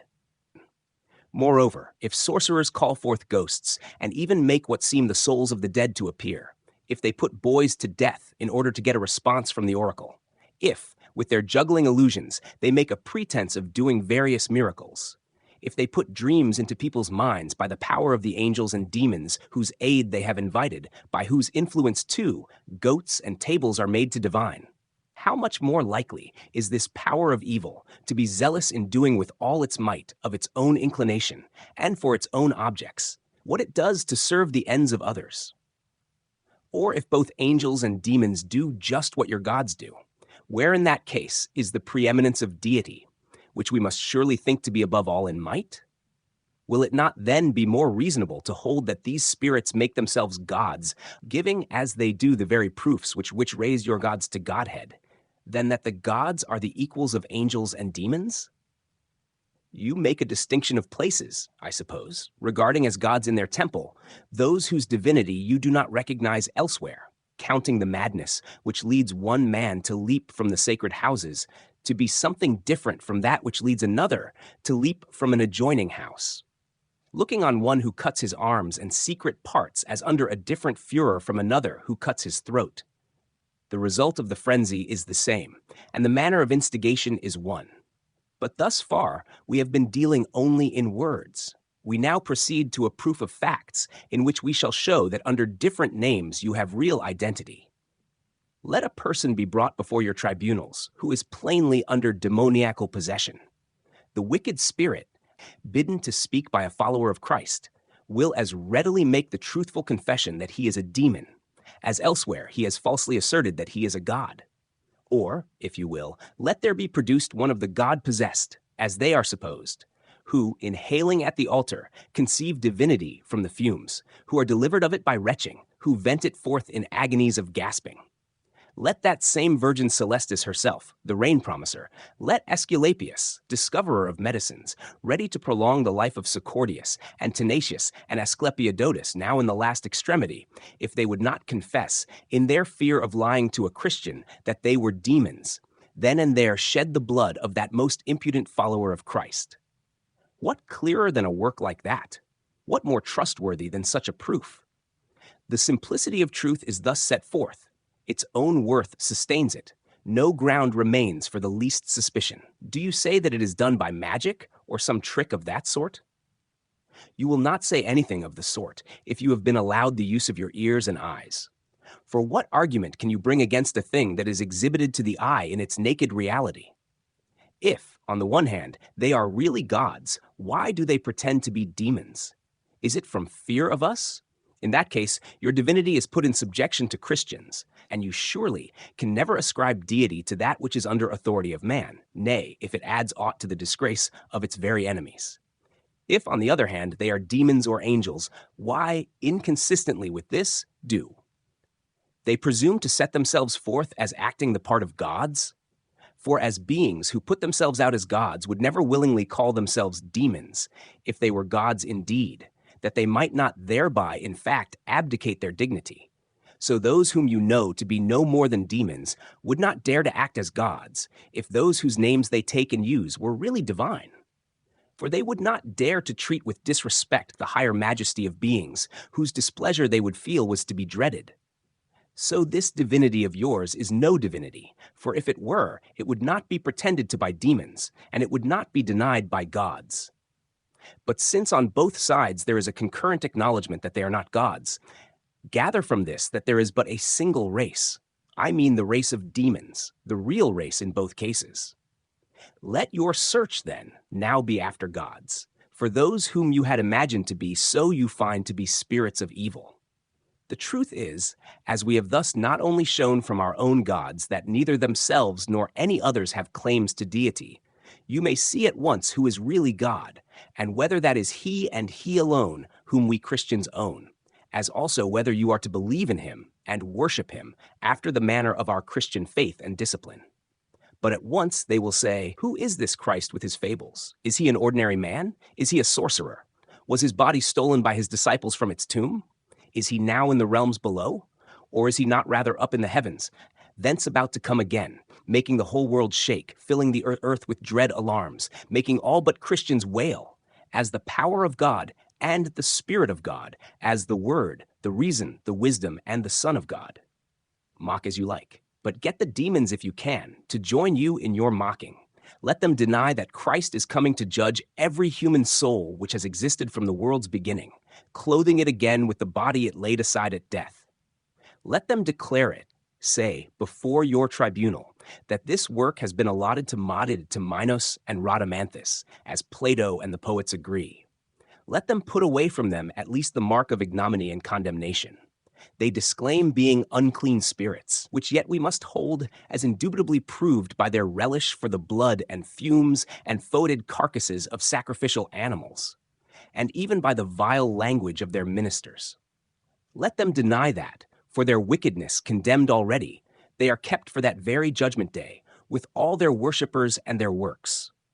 Why, all the authority and power we have over them is from our naming the name of Christ and recalling to their memory the woes with which God threatens them at the hands of Christ as judge, and which they expect one day to overtake them. Fearing Christ in God and God in Christ, they become subject to the servants of God and Christ. So at our touch and breathing, overwhelmed by the thought and realization of those judgment fires, they leave at our command the bodies they have entered, unwilling and distressed, and before your very eyes put to an open shame. You believe them when they lie. Give credit to them, then, when they speak the truth about themselves. No one plays the liar to bring disgrace upon his own head, but for the sake of honor, rather. You give a readier confidence to people making confessions against themselves than denials in their own behalf. It has not been an unusual thing, accordingly, for those testimonies of your deities to convert men to Christianity, for in giving full belief to them, we are led to believe in Christ. Yes, your very gods kindle up faith in our scriptures. They build up the confidence of our hope. You do homage, as I know, to them also with the blood of Christians. On no account, then, would they lose those who are so useful and dutiful to them, anxious even to hold you fast, lest some day or other as Christians you might put them to the rout, if under the power of a follower of Christ who desires to prove to you the truth and it were at all possible for them to lie. This whole confession of these beings, in which they declare that they are not gods, and in which they tell you that there is no God but one, the God whom we adore, is quite sufficient to clear us from the crime of treason, chiefly against the Roman religion. For if it is certain the gods have no existence, there is no religion in the case. If there is no religion, because there are no gods, we are assuredly not guilty of any offense against religion. Instead of that, the charge recoils on your own head. Worshipping a lie, you are really guilty of the crime you charge on us, not merely by refusing the true religion of the true God, but by going the further length of persecuting it. But now, granting that these objects of your worship are really gods, is it not generally held that there is one higher and more potent, as it were, the world's chief ruler, endowed with absolute power and majesty? For the common way is to apportion deity, giving an imperial and supreme domination to one, while its offices are put into the hands of many, as Plato describes great Jupiter in the heavens, surrounded by an array at once of deities and demons. It behooves us, therefore, to show equal respect to the procurators, prefects, and governors of the divine empire. And yet how great a crime does he commit, who, with the object of gaining higher favor with the Caesar, transfers his endeavors and his hopes to another, and does not confess that the appellation of God as of emperor belongs only to the supreme head, when it is held a capital offense among us to call or hear called by the highest title any other than Caesar himself? Let one man worship God, another Jupiter. Let one lift suppliant hands to the heavens, another to the altar of Fides. Let one, if you choose to take this view of it, count in prayer the clouds, and another the ceiling panels. Let one consecrate his own life to his God, and another that of a goat. For see that you do not give a further ground for the charge of irreligion by taking away religious liberty and forbidding free choice of deity, so that I may no longer worship according to my inclination, but am compelled to worship against it. Not even a human being would care to have unwilling homage rendered him, and so the very Egyptians have been permitted the legal use of their ridiculous superstition, liberty to make gods of birds and beasts, nay, to condemn to death anyone who kills a god of their sort. Every province even, and every city has its god. Syria has Astarte, Arabia has Dusaris, the Norisi have Belinus, Africa has its Calestis, Mauritania has its own princes. I have spoken, I think, of Roman provinces, and yet I have not said their gods are Roman, for they are not worshipped at Rome any more than others who are ranked as deities over Italy itself by municipal consecration, such as Delventinus of Cassinum, Visidianus of Narnia, Ancaria of Asculum, Nortia of Volsini, Valentia of Ocriculum, Hostia of Satrium, Father Curls of Felici, in honor of whom, too, Juno got her surname. In fact, we alone are prevented from having a religion of our own. We give offense to the Romans. We are excluded from the rights and privileges of Romans, because we do not worship the gods of Rome. It is well that there is a God of all, whose we all are, whether we will or no.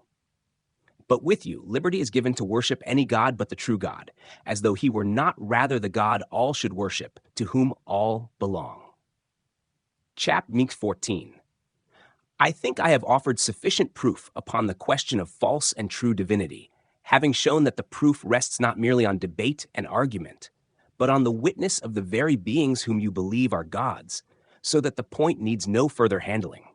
However, having been led thus naturally to speak of the Romans, I shall not avoid the controversy, which is invited by the groundless assertion of those who maintain that, as a reward of their singular homage to religion, the Romans have been raised to such heights of power as to have become masters of the world, and that so certainly divine are the beings they worship, that those prosper beyond all others, who beyond all others honor them.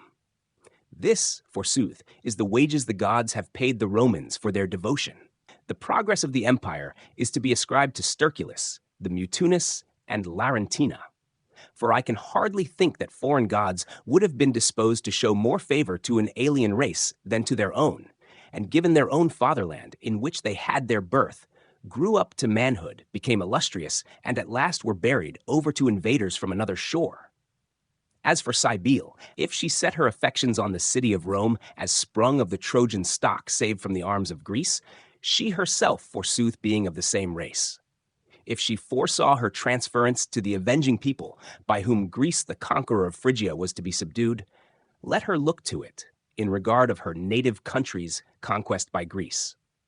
Why, too, even in these days, the Mater Magna has given a notable proof of her greatness, which she has conferred as a boon upon the city, when, after the loss to the state of Marcus Aurelius at Sirmium, on the 16th before the calends of April, that most sacred high priest of hers was offering, a week after, impure libations of blood drawn from his own arms, and issuing his commands that the ordinary prayers should be made for the safety of the emperor already dead. O tardy messengers! O sleepy dispatches! Through whose fault Cybele had not an earlier knowledge of the imperial decease, that the Christians might have no occasion to ridicule a goddess so unworthy. Jupiter, again, would surely never have permitted his own Crete to fall at once before the Roman fasces, forgetful of that Idaean cave and the Corybantian symbols, and the sweet odor of her who nursed him there. Would he not have exalted his own tomb above the entire capital, that the land which covered the ashes of Jove might rather be the mistress? Chap 15 continued. Would Juno have desired the destruction of the Punic city, beloved even to the neglect of Samos, and that by a nation of Aeneadae? As to that I know, here were her arms, here was her chariot, this kingdom, if the fates permit, the goddess tends and cherishes to be mistress of the nations. Jove's hapless wife and sister had no power to prevail against the fates. Jupiter himself is sustained by fate. And yet the Romans have never done such homage to the fates, which gave them Carthage against the purpose and the will of Juno, as to the abandoned harlot Larentina. It is undoubted that not a few of your gods have reigned on earth as kings. If, then, they now possess the power of bestowing empire, when they were kings themselves, from whence had they received their kingly honors? Whom did Jupiter and Saturn worship? A Sterculus, I suppose.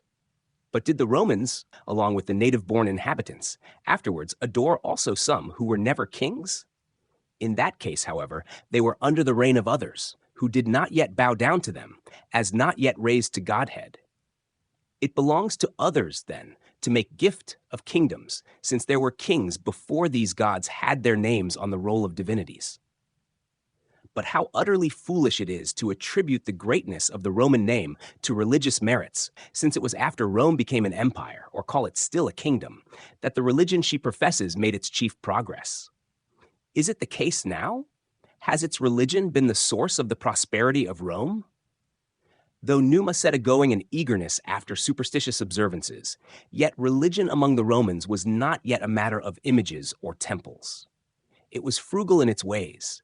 Its rites were simple, and there were no capitals struggling to the heavens. But the altars were offhand ones of turf, and the sacred vessels were yet of Samian earthenware, and from these the odors rose, and no likeness of God was to be seen. For at that time the skill of the Greeks and Tuscans in image-making had not yet overrun the city with the products of their art. The Romans, therefore, were not distinguished for their devotion to the gods before they attained to greatness, and so their greatness was not the result of their religion. Indeed, how could religion make a people great who have owed their greatness to their irreligion? For, if I am not mistaken, kingdoms and empires are acquired by wars, and are extended by victories. More than that, you cannot have wars and victories without the taking, and often the destruction, of cities. That is a thing in which the gods have their share of calamity. Houses and temples suffer alike. There is indiscriminate slaughter of priests and citizens. The hand of rapine is laid equally upon sacred and on common treasure. Thus, the sacrileges of the Romans are as numerous as their trophies. They boast as many triumphs over the gods as over the nations, as many spoils of battle they have still, as there remain images of captive deities. and the poor gods submit to be adored by their enemies, and they ordain illimitable empire to those whose injuries, rather than their simulated homage, should have had retribution at their hands. But divinities unconscious are with impunity dishonored, just as in vain they are adored. You certainly never can believe that devotion to religion has evidently advanced to greatness, a people who, as we have put it, have either grown by injuring religion or have injured religion by their growth. Those two, whose kingdoms have become part of the one great whole of the Roman Empire, were not without religion when their kingdoms were taken from them. Chap 6. Examine then, and see if he be not the dispenser of kingdoms, who is Lord at once of the world which is ruled, and of man himself who rules, if he have not ordained the changes of dynasties, with their appointed seasons, who was before all time, and made the world a body of times, if the rise and the fall of states are not the work of him, under whose sovereignty the human race once existed without states at all. How do you allow yourselves to fall into such error? Why? The Rome of rural simplicity is older than some of her gods. She reigned before her proud, vast capital was built.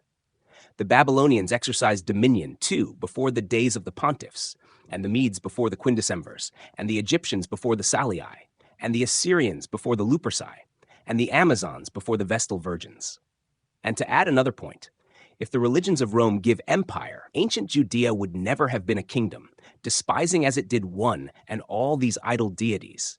Judea, whose God you Romans once honored with victims, and its temple with gifts, and its people with treaties, and which would never have been beneath your scepter, but for that last and crowning offense against God in rejecting and crucifying Christ.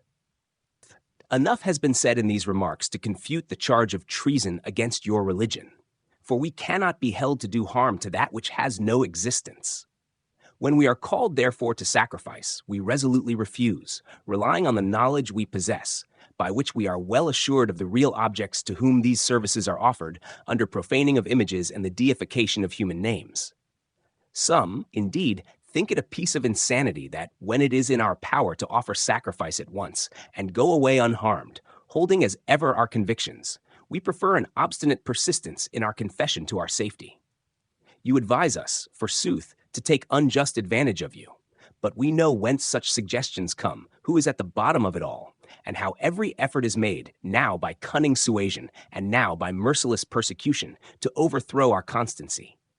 No other than that spirit, half devil and half angel, who, hating us because of his own separation from God, and stirred with envy for the favor God has shown us, turns your minds against us by an occult influence, molding and instigating them to all that perversity in judgment, and that unrighteous cruelty which we have mentioned at the beginning of our work when entering on this discussion. For, though the whole power of demons and kindred spirits is subject to us, yet still, as ill-disposed slaves sometimes conjoin contumacy with fear and delight to injure those of whom they at the same time stand in awe of, so is it here. For fear also inspires hatred. Besides, in their desperate condition, as already under condemnation, it gives them some comfort, while punishment delays, to have the usufruct of their malignant dispositions. And yet, when hands are laid on them, they are subdued at once, and submit to their lot, and those whom at a distance they oppose, in close quarters they supplicate for mercy. So when, like insurrectionary workhouses, or prisons, or mines, or any such penal slaveries, they break forth against us their masters, they know all the while that they are not a match for us, and just on that account, indeed, rush the more recklessly to destruction. We resist them, unwillingly, as though they were equals, and contend against them by persevering in that which they assail. And our triumph over them is never more complete than when we are condemned for resolute adherence to our faith. But as it was easily seen to be unjust to compel freemen against their will to offer sacrifice, for even in other acts of religious service a willing mind is required, it should be counted quite absurd for one man to compel another to do honor to the gods, when he ought ever voluntarily, and in the sense of his own need, to seek their favor, lest in the liberty which is his right, he should be ready to say, I want none of Jupiter's favors. Pray, who art thou? Let Janus meet me with angry looks, with whichever of his faces he likes. What have you to do with me? You have been led, no doubt, by these same evil spirits to compel us to offer sacrifice for the well-being of the emperor. And you are under a necessity of using force, just as we are under an obligation to face the dangers of it. This brings us then to the second ground of accusation, that we are guilty of treason against a majesty more august, for you do homage with a greater dread and an intenser reverence to Caesar than Olympian Jove himself, and if you knew it, upon sufficient grounds. For is not any living man better than a dead one, whoever he be? But this is not done by you on any other ground than regard to a power whose presence you vividly realize, so that also in this you are convicted of impiety to your gods, inasmuch as you show a greater reverence to a human sovereignty than you do to them. Then, too, among you, people far more readily swear a false oath in the name of all the gods than in the name of the single genius of Caesar. Let it be made clear then, first of all, if those to whom sacrifice is offered are really able to protect either emperor or anybody else, and so adjudge us guilty of treason, if angels and demons, spirits of most wicked nature, do any good, if the lost save, if the condemned give liberty, if the dead, I refer to what you know well enough, defend the living. For surely the first thing they would look to would be the protection of their statues and images and temples, which rather owe their safety, I think, to the watch kept by Caesar's guards. Nay, I think the very materials of which these are made come from Caesar's mines, and there is not a temple but depends on Caesar's will. Yes, and many gods have felt the displeasure of the Caesar. It makes for my argument if they are also partakers of his favor when he bestows on them some gift or privilege. How shall they, who are thus in Caesar's power, who belong entirely to him, have Caesar's protection in their hands, so that you can imagine them able to give to Caesar what they more readily get from him? This, then, is the ground on which we are charged with treason against the imperial majesty, to wit, that we do not put the emperors under their own possessions, that we do not offer a mere mock service on their behalf, as not believing their safety rests in leaden hands. But you are impious in a high degree who look for it where it is not, who seek it from those who have it not to give, passing by him who has it entirely in his power. Besides this, you persecute those who know where to seek for it, and who, knowing where to seek for it, are able as well to secure it. For we offer prayer for the safety of our princes to the eternal, the true, the living God, whose favor, beyond all others, they must themselves desire. They know from whom they have obtained their power. They know, as they are men, from whom they have received life itself. They are convinced that he is God alone, on whose power alone they are entirely dependent, to whom they are second, after whom they occupy the highest places, before and above all the gods. Why not, since they are above all living men, and the living, as living, are superior to the dead? They reflect upon the extent of their power, and so they come to understand the highest. They acknowledge that they have all their might from him against whom their might is not. Let the emperor make war on heaven. Let him lead heaven captive in his triumph. Let him put guards on heaven. Let him impose taxes on heaven. He cannot. Just because he is less than heaven, he is great. For he himself is his to whom heaven and every creature appertains. He gets his scepter where he first got his humanity, his power where he got the breath of life. Thither we lift our eyes, with hands outstretched, because free from sin, with head uncovered, for we have nothing whereof to be ashamed. Finally, without a monitor, because it is from the heart we supplicate. Without ceasing, for all our emperors we offer prayer. We pray for life prolonged, for security to the empire, for protection to the imperial house, for brave armies, a faithful senate, a virtuous people, the world at rest, whatever, as man or Caesar, an emperor would wish. These things I cannot ask from any but the God from whom I know I shall obtain them, both because he alone bestows them, and because I have claims upon him for their gift, as being a servant of his, rendering homage to him alone, persecuted for his doctrine, offering to him at his own requirement that costly and noble sacrifice of prayer, dispatched from the chaste body, an unstained soul, a sanctified spirit, not the few grains of incense a farthing buys, tears of an Arabian tree, not a few drops of wine, not the blood of some worthless ox to which death is a relief, and, in addition to other offensive things, a polluted conscience, so that one wonders, when your victims are examined by these vile priests, why the examination is not rather of the sacrificers than the sacrifices. With our hands thus stretched out and up to God, rend us with your iron claws, hang us up on crosses, wrap us in flames. Take our heads from us with the sword, let loose the wild beasts on us. The very attitude of a Christian praying is one of preparation for all punishment. Let this, good rulers, be your work. Wring from us the soul, beseeching God on the emperor's behalf. Upon the truth of God and devotion to his name, put the brand of crime. Chap 21. But we merely, you say, flatter the emperor and feign these prayers of ours to escape persecution. Thank you for your mistake, for you give us the opportunity of proving our allegations. Do you, then, who think that we care nothing for the welfare of Caesar, look into God's revelations, examine our sacred books, which we do not keep in hiding, and which many accidents put into the hands of those who are not of us. Learn from them that a large benevolence is enjoined upon us, even so far as to supplicate God for our enemies, and to beseech blessings on our persecutors. Who, then, are greater enemies and persecutors of Christians than the very parties with treason against whom we are charged? Nay, even in terms, and most clearly, the Scripture says, "Pray for kings and rulers and powers, that all may be peace with you." For when there is disturbance in the empire, if the commotion is felt by its other members, surely we too, though we are not thought to be given to disorder, are to be found in some place or other which the calamity affects. There is also another and a greater necessity for our offering prayer in behalf of the emperors, nay, for the complete stability of the empire, and for Roman interests in general. For we know that a mighty shock impending over the whole earth, in fact the very end of all things threatening dreadful woes, is only retarded by the continued existence of the Roman Empire. We have no desire, then, to be overtaken by these dire events, and in praying that their coming may be delayed, we are lending our aid to Rome's duration. More than this, though we decline to swear by the genii of the Caesars, we swear by their safety, which is worth far more than all your genii.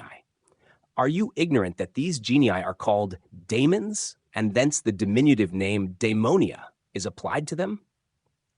We respect in the emperors the ordinance of God, who has set them over the nations.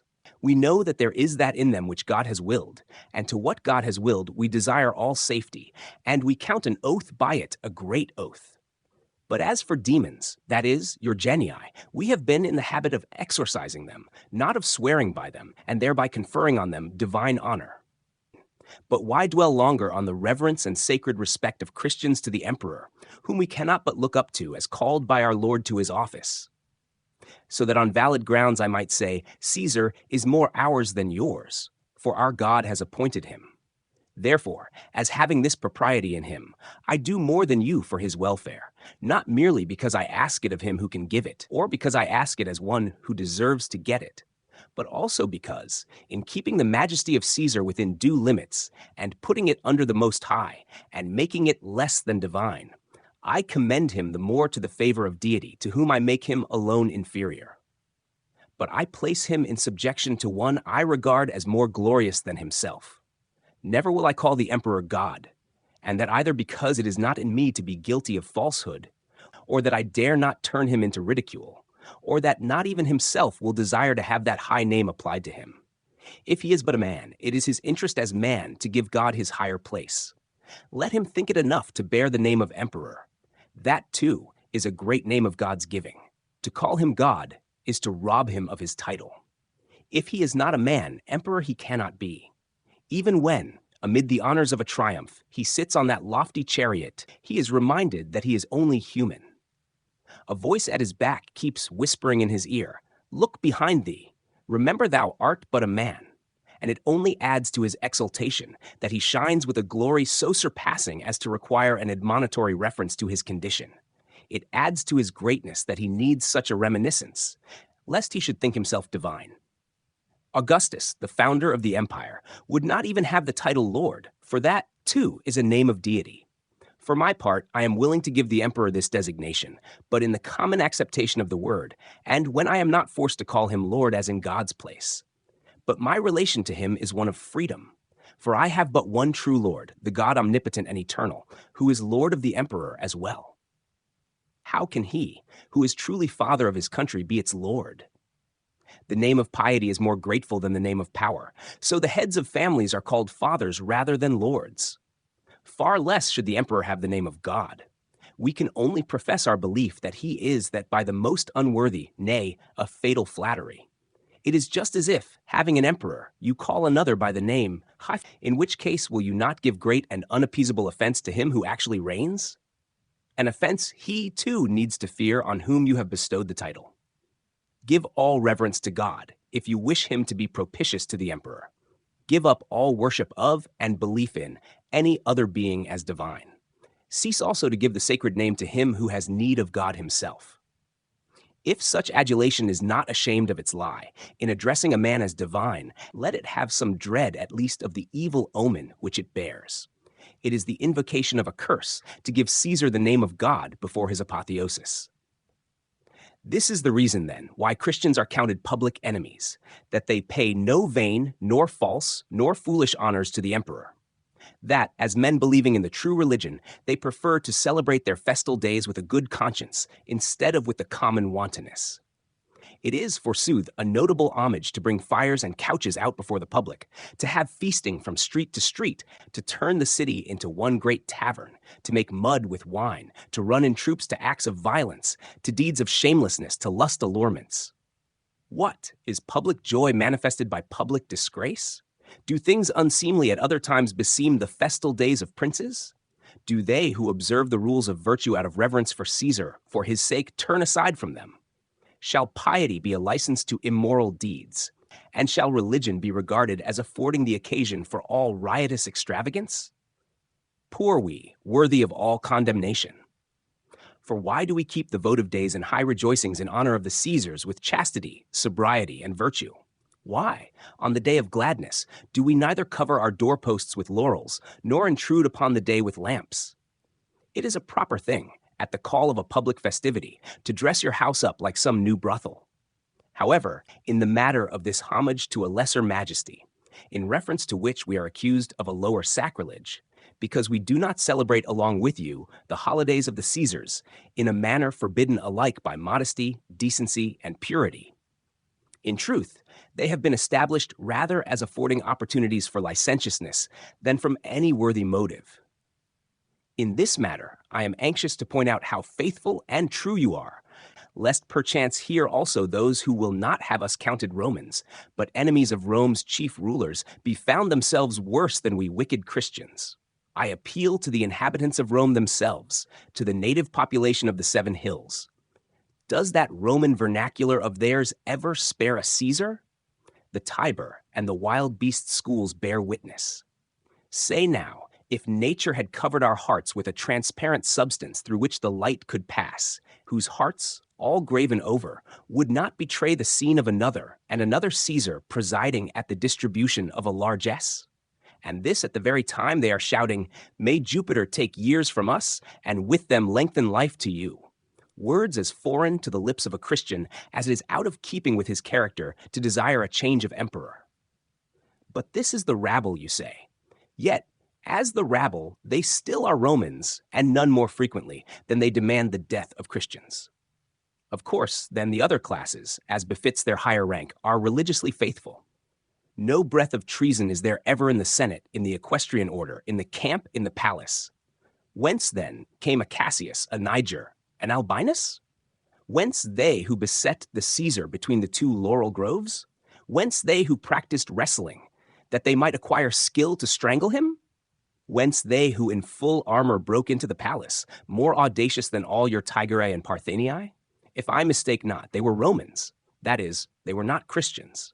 Yet all of them, on the very eve of their traitorous outbreak, offered sacrifices for the safety of the emperor, and swore by his genius, one thing in profession, and another in the heart, and no doubt they were in the habit of calling Christians enemies of the state. Yes, and persons who are now daily brought to light as confederates or approvers of these crimes and treasons, the still remnant gleanings after a vintage of traitors, With what verdant and branching laurels they clad their doorposts, with what lofty and brilliant lamps they smoked their porches, with what most exquisite and gaudy couches they divided the forum among themselves.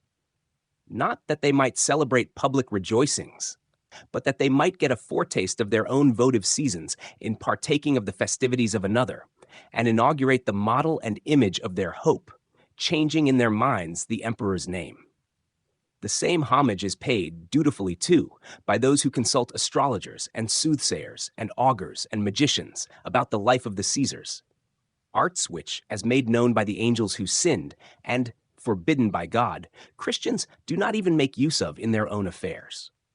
But who has any occasion to inquire about the life of the emperor, if he have not some wish or thought against it, or some hopes and expectations after it?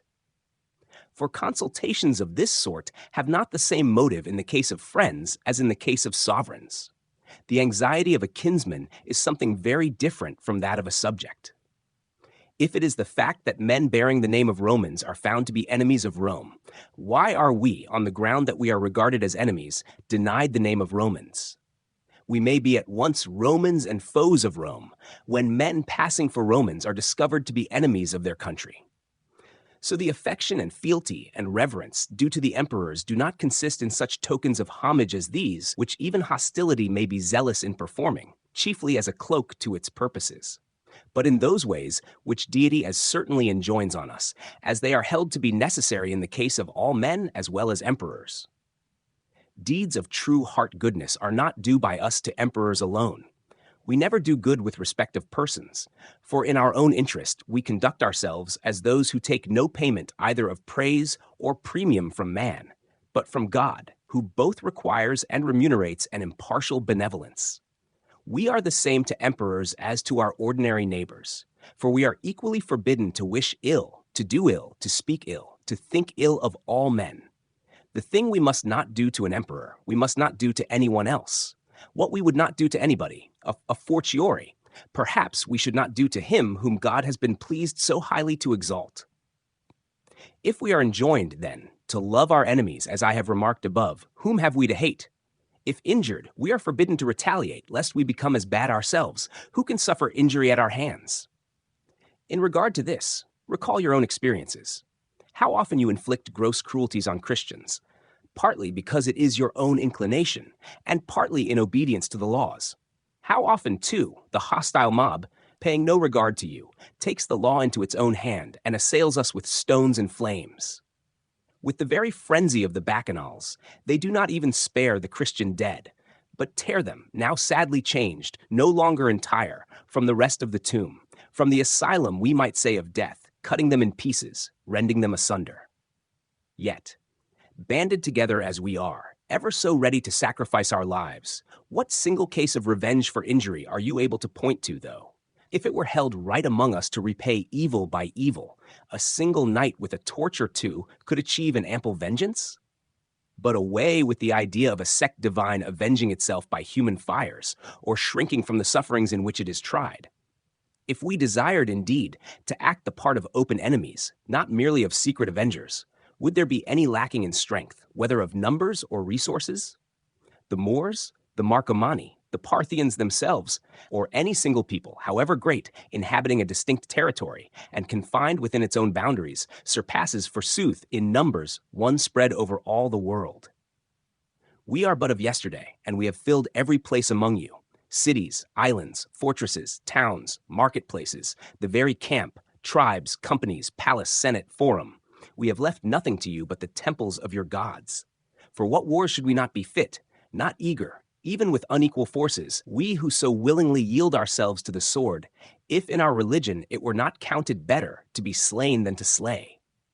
Without arms even, and raising no insurrectionary banner, but simply an enmity to you, we could carry on the contest with you by an ill-willed severance alone. For if such multitudes of men were to break away from you and betake themselves to some remote corner of the world, why, the very loss of so many citizens, whatever sort they were, would cover the empire with shame. Nay, in the very forsaking, vengeance would be inflicted. Why, You would be horror-struck at the solitude in which you would find yourselves, at such an all-prevailing silence and that stupor as of a dead world. You would have to seek subjects to govern. You would have more enemies than citizens remaining. For now it is the immense number of Christians which makes your enemies so few, almost all the inhabitants of your various cities being followers of Christ. Yet you choose to call us enemies of the human race, rather than of human error. Nay, who would deliver you from those secret foes, ever busy both destroying your souls and ruining your health? Who would save you, from the attacks of those spirits of evil, which without reward or hire we exorcise? This alone would be revenge enough for us, that you were henceforth left free to the possession of unclean spirits.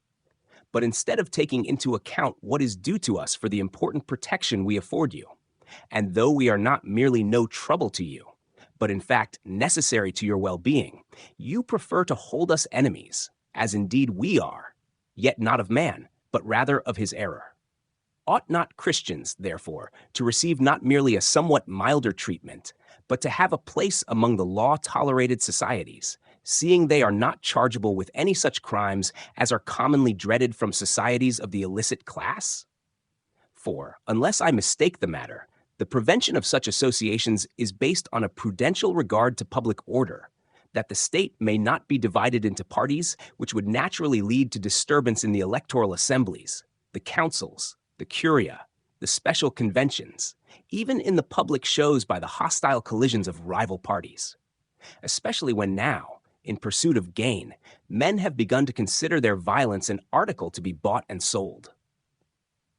But as those in whom all ardor in the pursuit of glory and honor is dead, we have no pressing inducement to take part in your public meetings. Nor is there aught more entirely foreign to us than affairs of state. We acknowledge one all-embracing commonwealth, the world. We renounce all your spectacles as strongly as we renounce the matters originating them, which we know were conceived of superstition, when we give up the very things which are the basis of their representations. Among us, nothing is ever said, or seen, or heard, which has anything in common with the madness of the circus, the immodesty of the theater, the atrocities of the arena, the useless exercises of the wrestling ground. Why do you take offense at us because we differ from you in regard to your pleasures? If we will not partake of your enjoyments, the loss is ours. If there be loss in the case, not yours. We reject what pleases you. You, on the other hand, have no taste for what is our delight. The Epicureans were allowed by you to decide for themselves one true source of pleasure, equanimity. The Christian, on his part, has many such enjoyments. What harm in that? I shall at once go on, then, to exhibit the peculiarities of the Christian society, that, as I have refuted the evil charged against it, I may point out its positive good. We are a body knit together as such by a common religious profession, by unity of discipline, and by the bond of a common hope. We meet together as an assembly and congregation, that, offering up prayer to God as with united force, we may wrestle with him in our supplications. This violence God delights in. We pray, too, for the emperors, for their ministers, and for all in authority, for the welfare of the world, for the prevalence of peace, for the delay of the final consummation. We assemble to read our sacred writings, if any peculiarity of the times makes either forewarning or reminiscence needful. However it be in that respect, with the sacred words we nourish our faith, we animate our hope, we make our confidence more steadfast, and no less by inculcations of God's precepts we confirm good habits. In the same place also exhortations are made, rebukes and sacred censures are administered. For with a great gravity is the work of judging carried on among us, as befits those who feel assured that they are in the sight of God. And you have the most notable example of judgment to come, when anyone has sinned so grievously as to require his severance from us in prayer, in the congregation, and in all sacred intercourse. The tried men of our elders preside over us, obtaining that honor not by purchase, but by established character. There is no buying and selling of any sort in the things of God. Though we have our treasure chest, it is not made up of purchase money, as of a religion that has its price. On the monthly day, if he likes, each puts in a small donation, but only if it be his pleasure, and only if he be able, for there is no compulsion. All is voluntary. These gifts are, as it were, piety's deposit fund, For they are not taken thence and spent on feasts and drinking bouts and eating houses, but to support and bury poor people, to supply the wants of boys and girls destitute of means and parents, and of old persons confined now to the house, such too as have suffered shipwreck. And if there happen to be any in the mines, or banished to the islands, or shut up in the prisons, for nothing but their fidelity to the cause of God's church, they become the nurslings of their confession. But it is mainly the deeds of a love so noble that lead many to put a brand upon us. See, they say, how they love one another, for themselves are animated by mutual hatred, how they are ready even to die for one another, for they themselves will sooner put to death. And they are wroth with us too, because we call each other brethren. For no other reason, as I think, than because among themselves names of consanguinity are assumed in mere pretense of affection. But we are your brethren as well, by the law of our common mother nature, though you are hardly men, because brothers so unkind.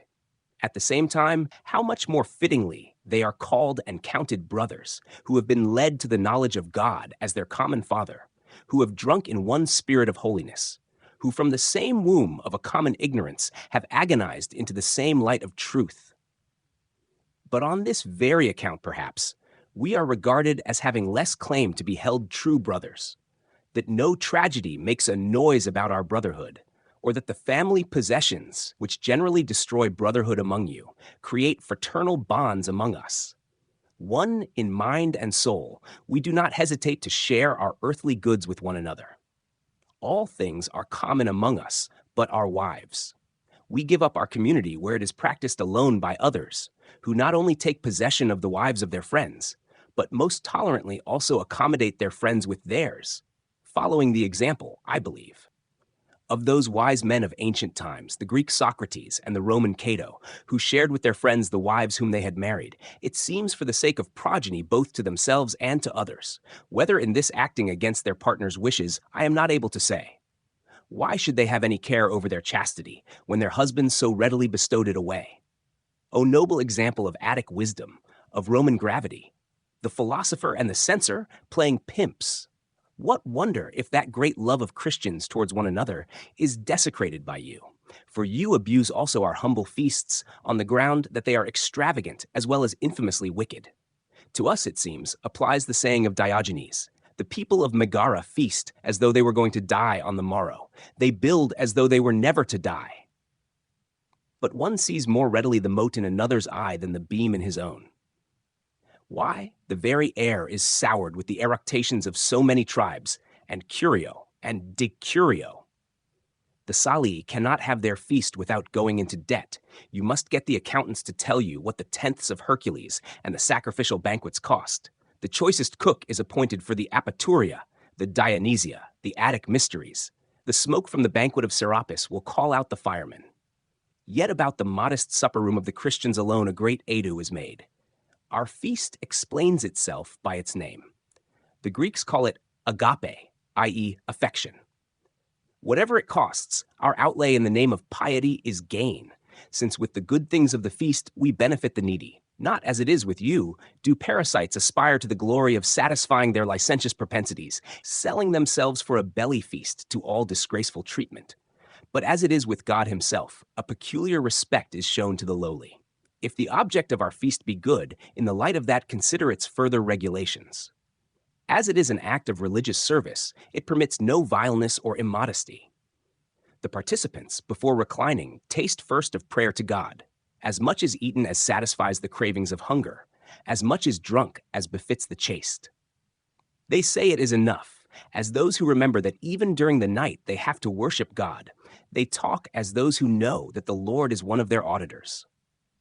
After manual ablution and the bringing in of lights, each is asked to stand forth and sing, as he can, a hymn to God, either one from the Holy Scriptures or one of his own composing, a proof of the measure of our drinking.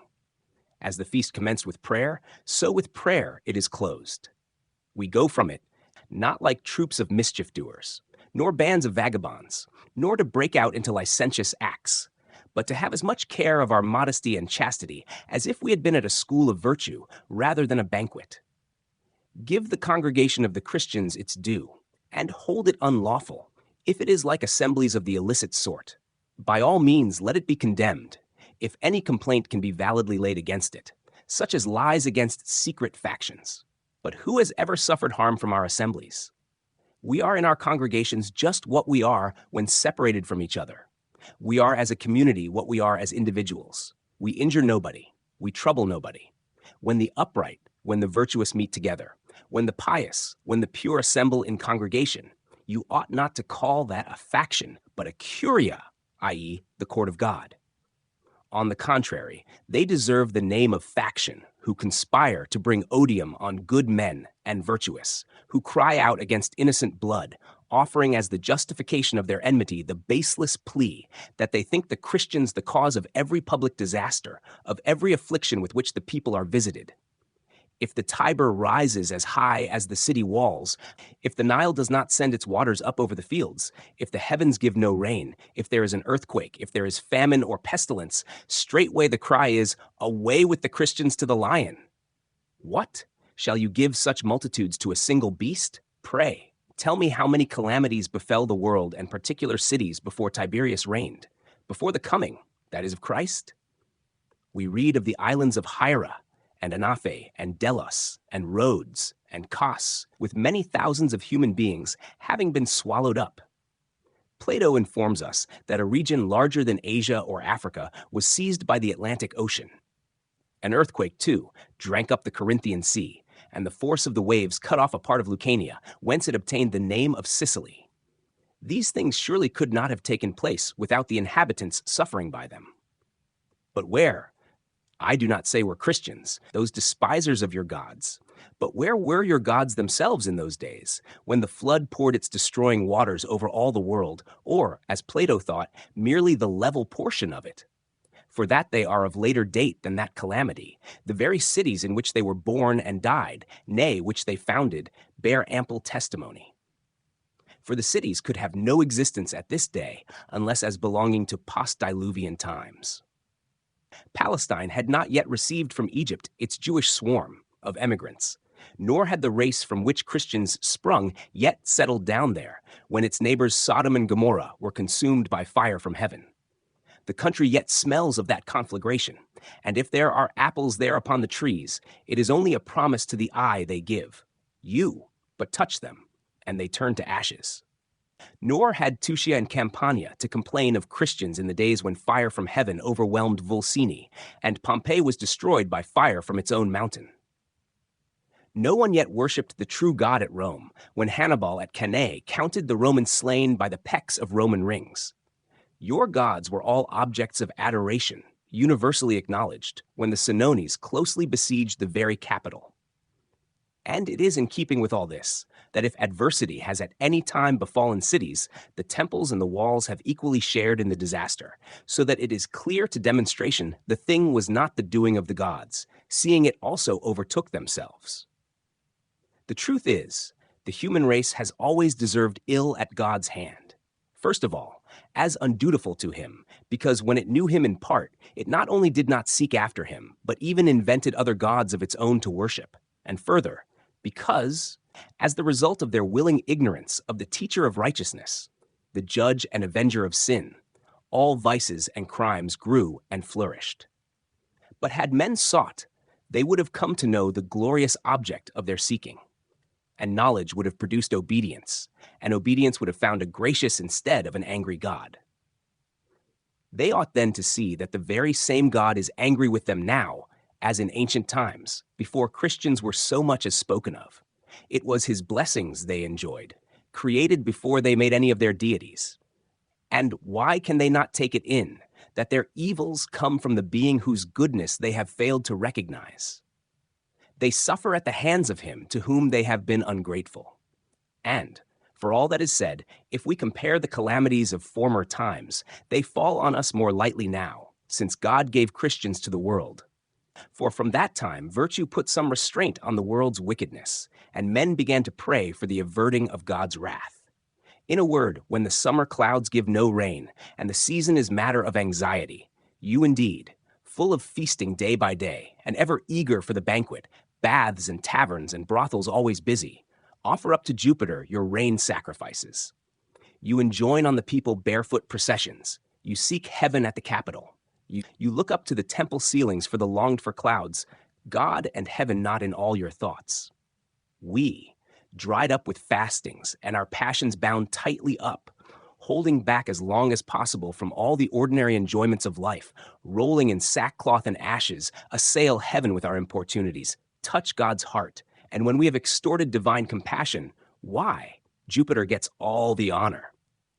You, therefore, are the sources of trouble in human affairs. On you lies the blame of public adversities, since you are ever attracting them, you by whom God is despised and images are worshipped. It should surely seem the more natural thing to believe that it is the neglected one who is angry, and not they to whom all homage is paid, or most unjustly they act, if, on account of the Christians, they send trouble on their own devotees, whom they are bound to keep clear of the punishments of Christians. But this, you say, hits your God as well, since he permits his worshippers to suffer on account of those who dishonor him. But admit first of all his providential arrangings, and you will not make this retort. For he who once for all appointed an eternal judgment at the world's close does not precipitate the separation, which is essential to judgment, before the end.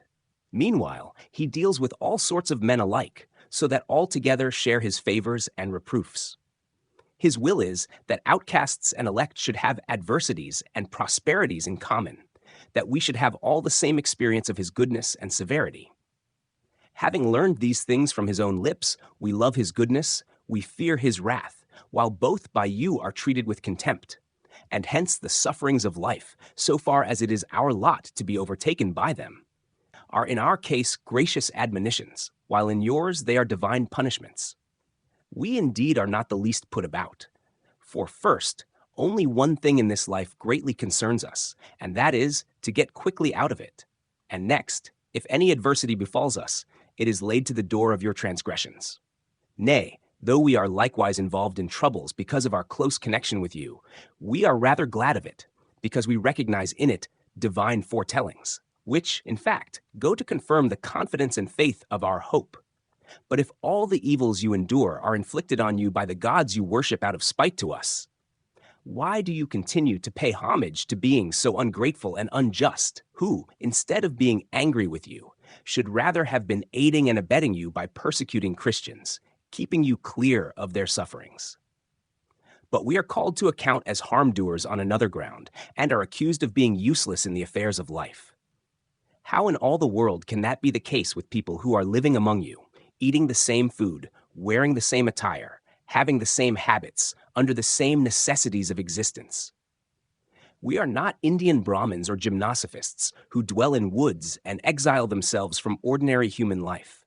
We do not forget the debt of gratitude we owe to God, our Lord and Creator. We reject no creature of his hands, though certainly we exercise restraint upon ourselves, lest of any gift of his we make an immoderate or sinful use. So we sojourn with you in the world, abjuring neither forum, nor shambles, nor bath, nor booth, nor workshop, nor inn, nor weekly market, nor any other places of commerce. We sail with you, and fight with you, and till the ground with you. And in like manner, we unite with you in your traffickings. Even in the various arts we make public property of our works for your benefit. How it is we seem useless in your ordinary business, living with you and by you as we do, I am not able to understand. But if I do not frequent your religious ceremonies, I am still on the sacred day a man. I do not at the Saturnalia bathe myself at dawn, that I may not lose both day and night. Yet I bathe at a decent and healthful hour, which preserves me both in heat and blood. I can be rigid and pallid like you after ablution when I am dead. I do not recline in public at the feast of Bacchus, after the manner of the beast fighters at their final banquet. Yet of your resources I partake, wherever I may chance to eat. I do not buy a crown for my head. What matters it to you how I use them, if nevertheless the flowers are purchased? I think it more agreeable to have them free and loose, waving all about. Even if they are woven into a crown, we smell the crown with our nostrils. Let those look to it who scent the perfume with their hair. We do not go to your spectacles, yet the articles that are sold there, if I need them, I will obtain more readily at their proper places. We certainly buy no frankincense. If the Arabias complain of this, let the Sabaeans be well assured that their more precious and costly merchandise is expended as largely in the burying of Christians as in the fumigating of the gods. At any rate, you say, the temple revenues are every day falling off. How few now throw in a contribution? In truth, we are not able to give alms both to your human and your heavenly mendicants, nor do we think that we are required to give any, but to those who ask for it. Let Jupiter then hold out his hand and get, for our compassion spends more in the streets than yours does in the temples. But your other taxes will acknowledge a debt of gratitude to Christians. For in the faithfulness which keeps us from fraud upon a brother, we make conscience of paying all their dues. So that, by ascertaining how much is lost by fraud and falsehood in the census declarations, the calculation may easily be made. It would be seen that the ground of complaint in one department of revenue is compensated by the advantage which others derive. I will confess, however, without hesitation, that there are some who in a sense may complain of Christians that they are a sterile race, as, for instance, pimps and panders and bath suppliers, assassins and poisoners and sorcerers, soothsayers too, diviners and astrologers. But it is a noble fruit of Christians that they have no fruits for such as these. And yet, whatever loss your interests suffer from the religion we profess, the protection you have from us makes amply up for it. What value do you set on persons? I do not here urge who deliver you from demons. I do not urge who for your sakes present prayers before the throne of the true God, for perhaps you have no belief in that, but from whom you can have nothing to fear. Yes, and no one considers what the loss is to the common weal, a loss as great as it is real. No one estimates the injury entailed upon the state, when, men of virtue as we are put to death in such numbers, when so many of the truly good suffer the last penalty. And here we call your own acts to witness, you who are daily presiding at the trials of prisoners and passing sentence upon crimes. Well, in your long lists of those accused of many and various atrocities, has any assassin, any cutpurse, any man guilty of sacrilege, or seduction, or stealing bathers' clothes, his name entered as being a Christian too? Or when Christians are brought before you on the mere ground of their name, is there ever found among them an ill-doer of the sort? It is always with your folk the prison is steaming, the mines are sighing, the wild beasts are fed. It is from you the exhibitors of gladiatorial shows always get their herds of criminals to feed up for the occasion. You find no Christian there, except simply as being such, or if one is there as something else, a Christian he is no longer. We then alone are without crime. Is there aught wonderful in that, if it be a very necessity with us? For a necessity indeed it is. Taught of God himself what goodness is, we have both a perfect knowledge of it as revealed to us by a perfect master, and faithfully we do his will, as enjoined on us by a judge, we dare not despise. But your ideas of virtue you have got from mere human opinion.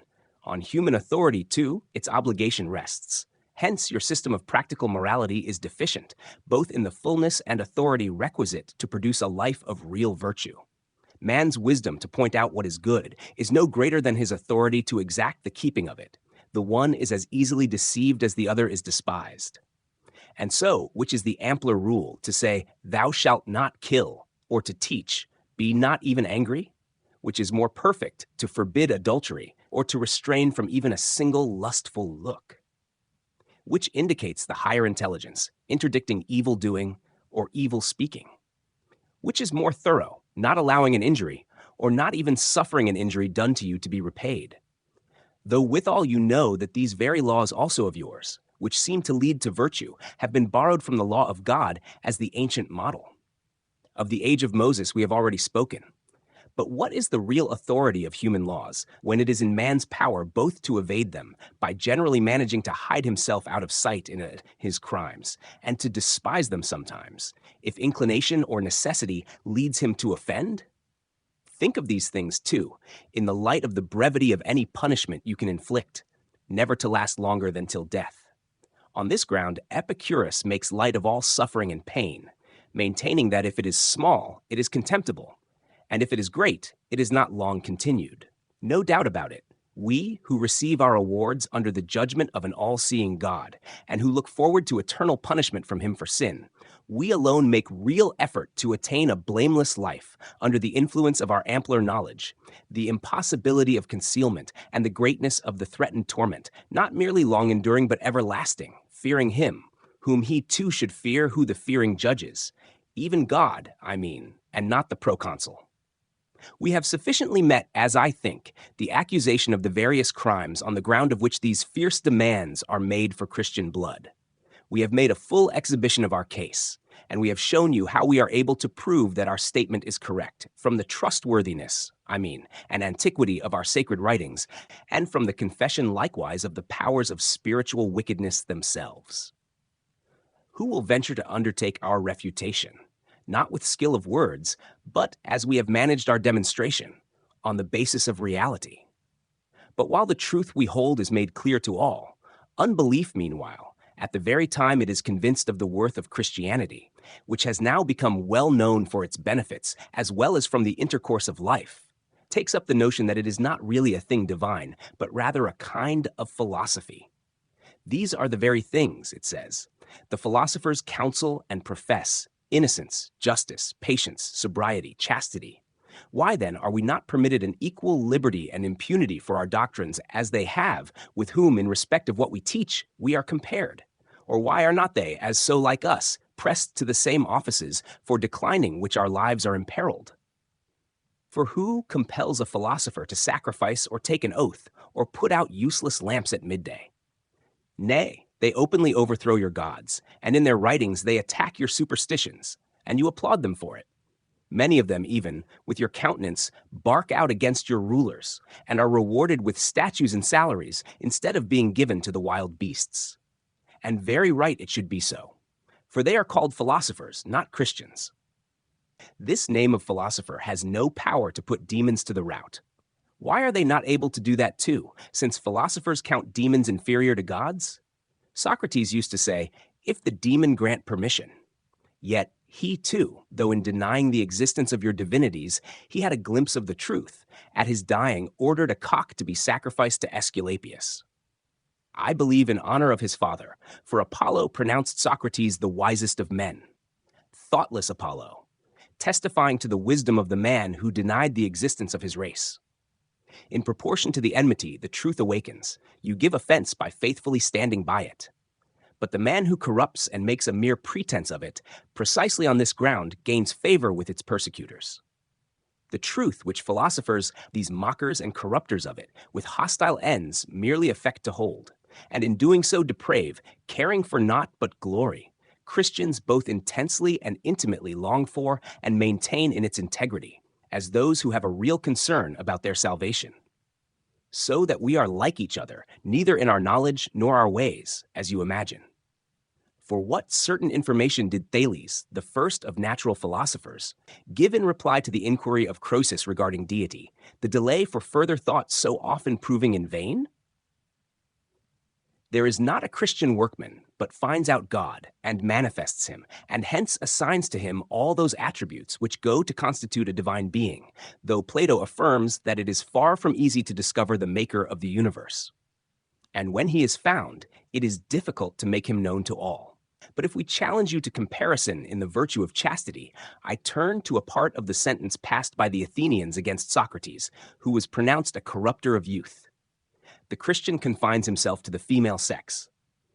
I have read also how the harlot Phryne kindled in Diogenes the fires of lust, and how a certain Speusippus of Plato's school perished in the adulterous act.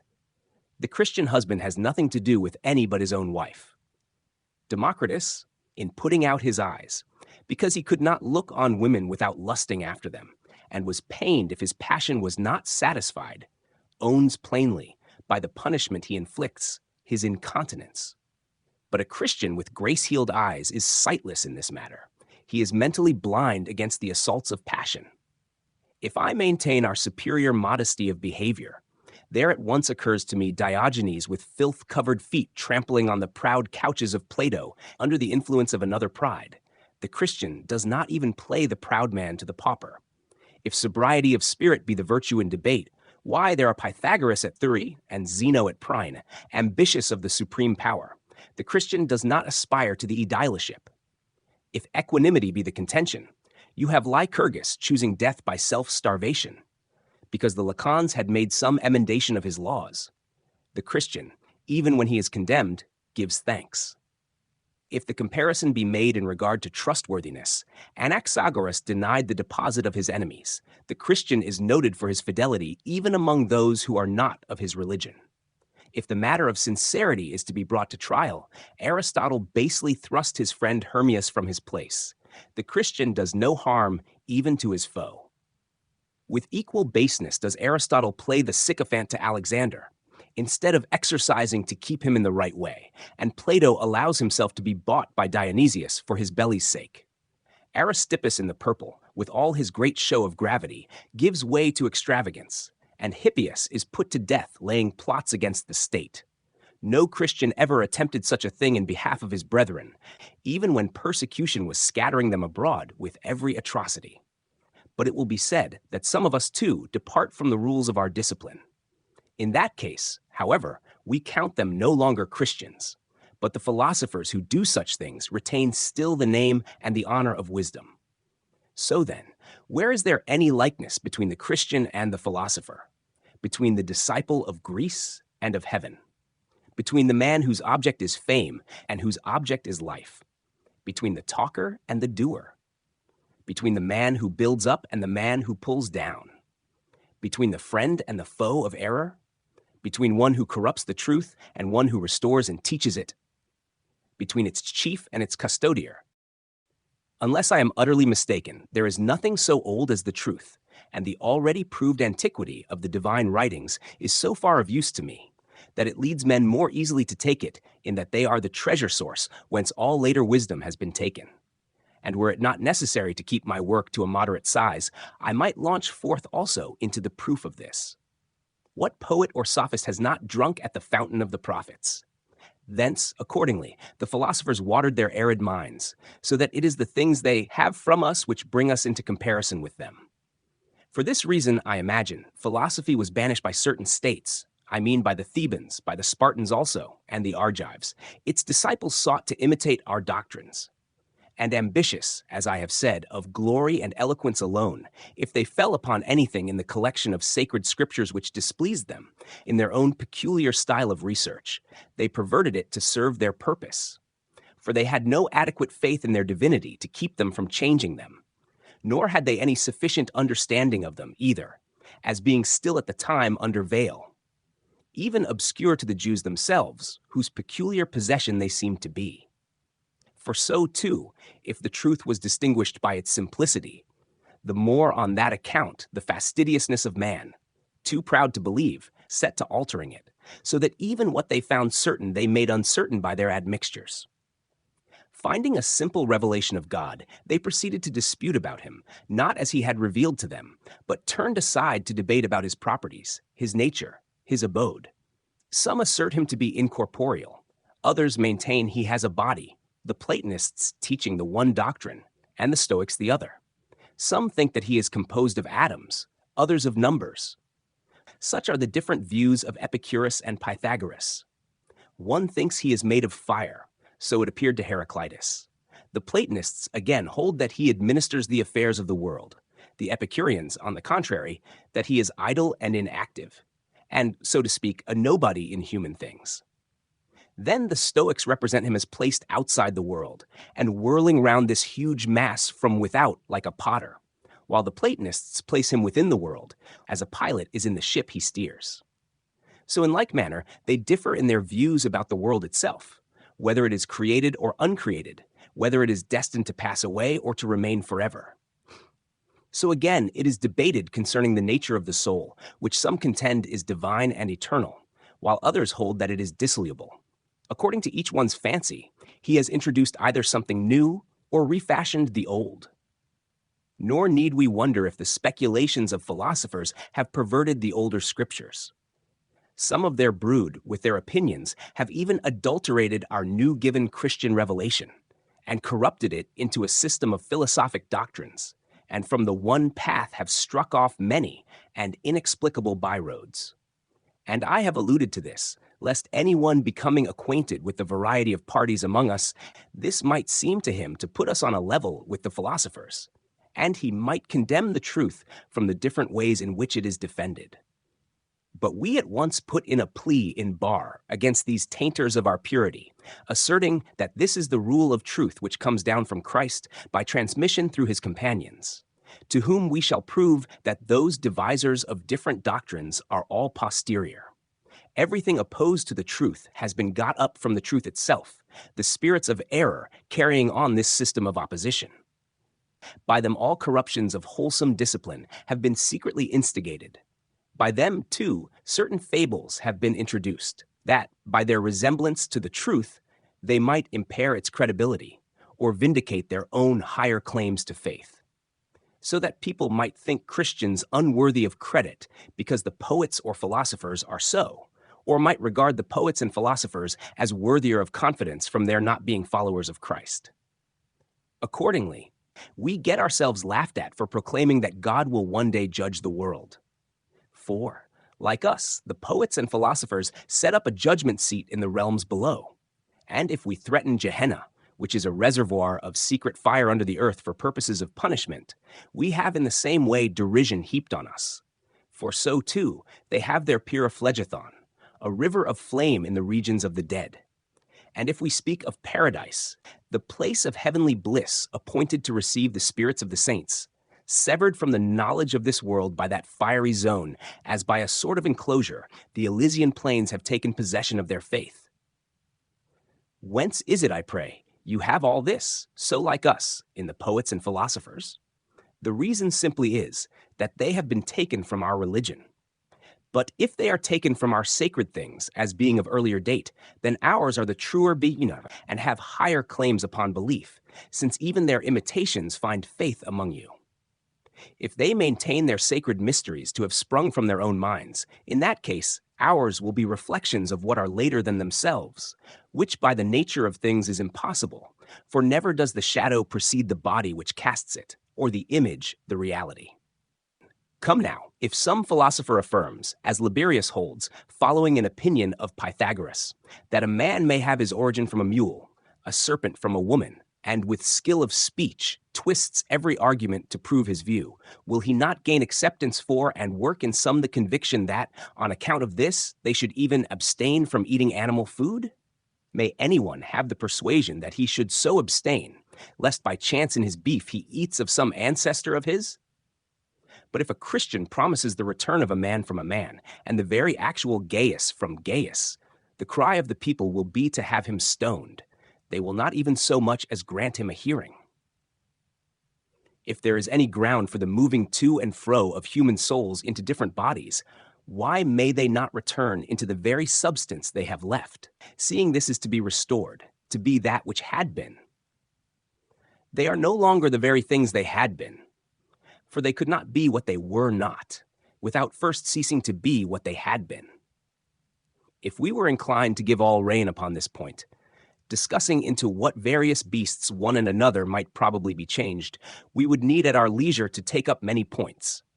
But this we would do chiefly in our own defense, as setting forth what is greatly worthier of belief, that a man will come back from a man, any given person from any given person, still retaining his humanity, so that the soul, with its qualities unchanged, may be restored to the same condition, though not to the same outward framework.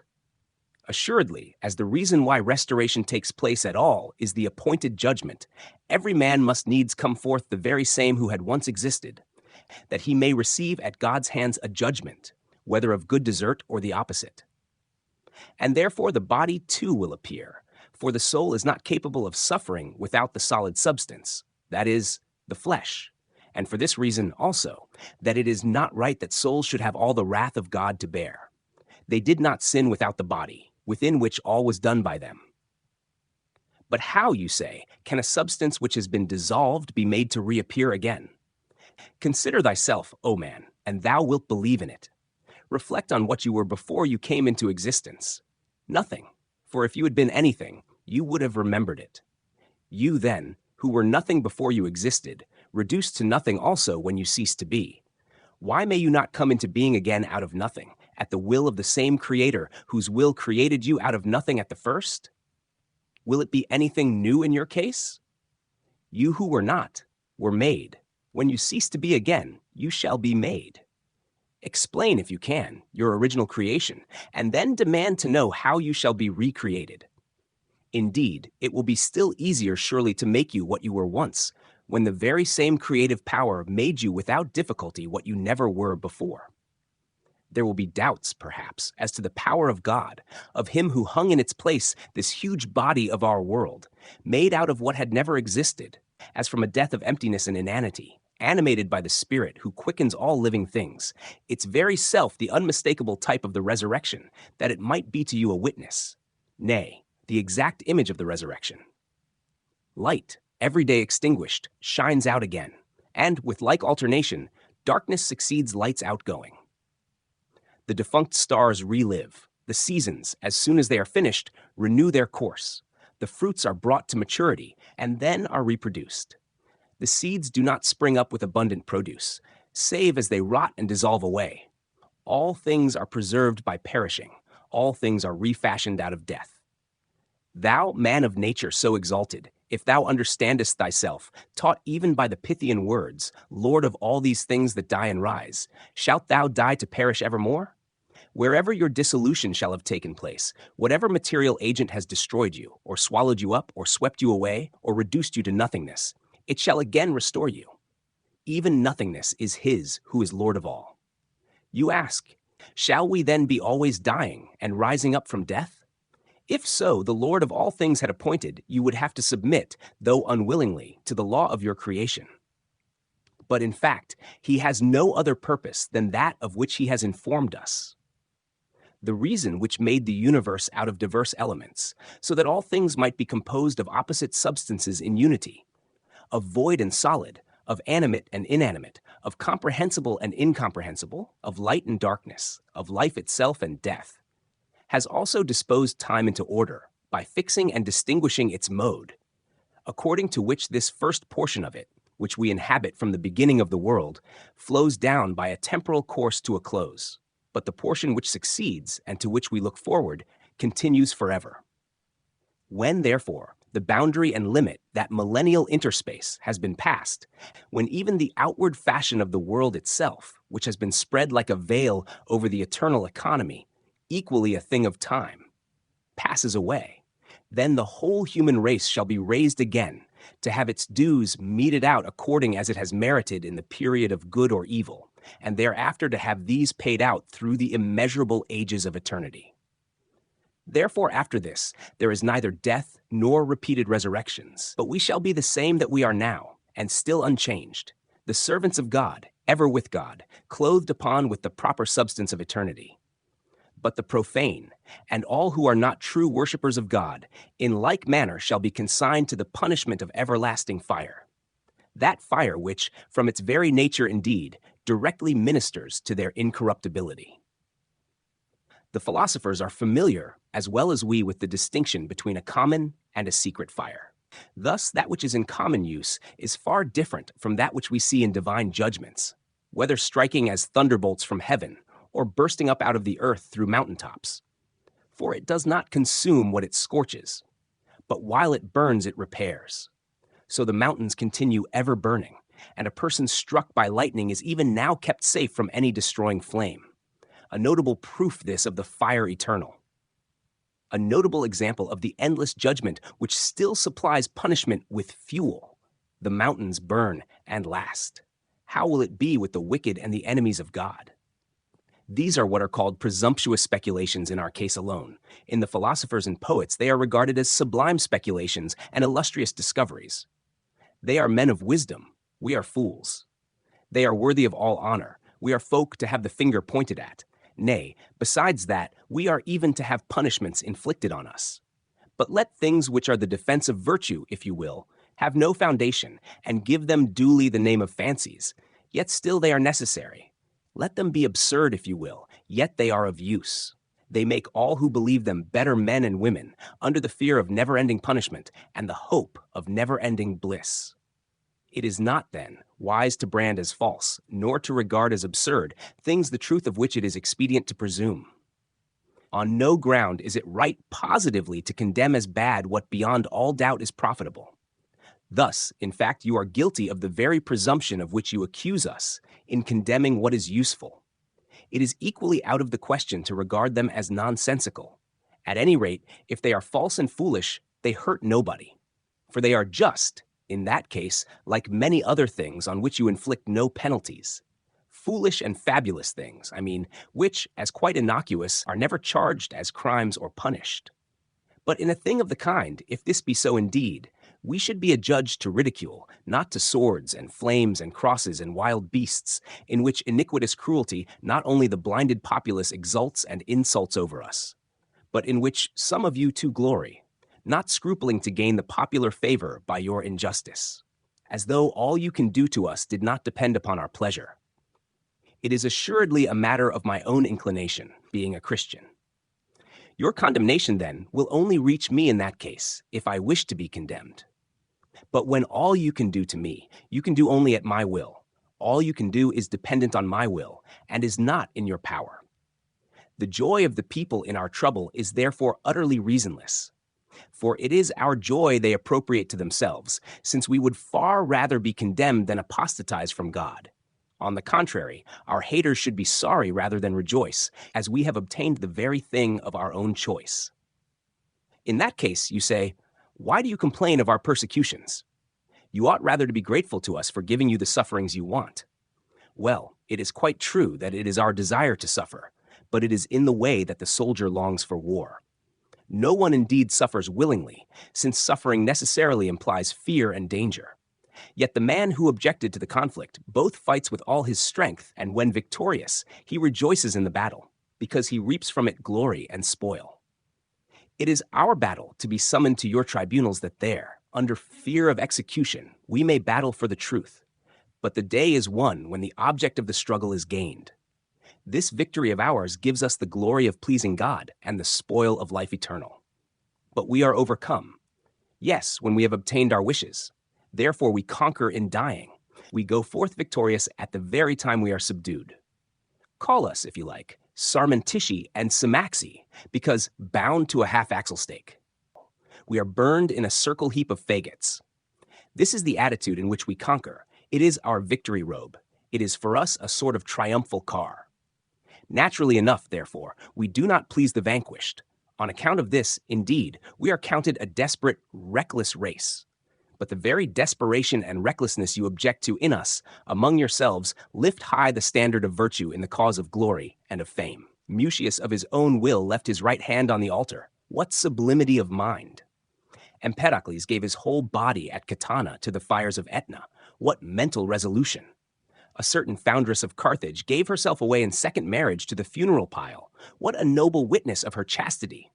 Regulus, not wishing that his one life should count for the lives of many enemies, endured these crosses over all his frame. How brave a man! Even in captivity, a conqueror. Anaxarchus, when he was being beaten to death by a barley pounder, cried out, beat on at the case of Anaxarchus. No stroke falls on Anaxarchus himself. O magnanimity of the philosopher, who even in such an end had jokes upon his lips! I omit all reference to those who with their own sword, or with any other milder form of death, have bargained for glory. Nay, see how even torture contests are crowned by you.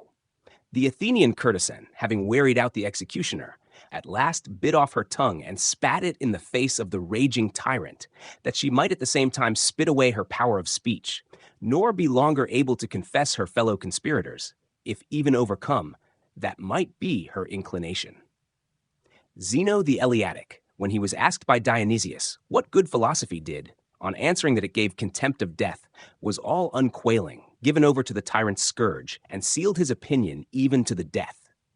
We all know how the Spartan lash, applied with the utmost cruelty under the very eyes of friends encouraging, confers on those who bear it honor, proportionate to the blood which the young men shed. O glory legitimate, because it is human, for whose sake it is counted neither reckless foolhardiness nor desperate obstinacy to despise death itself and all sorts of savage treatment. For whose sake you may, for your native place, for the empire, for friendship, endure all you are forbidden to do for God. And you cast statues in honor of persons such as these, and you put inscriptions upon images, and cut out epitaphs on tombs, that their names may never perish. In so far you can, by your monuments, you yourselves afford a sort of resurrection to the dead.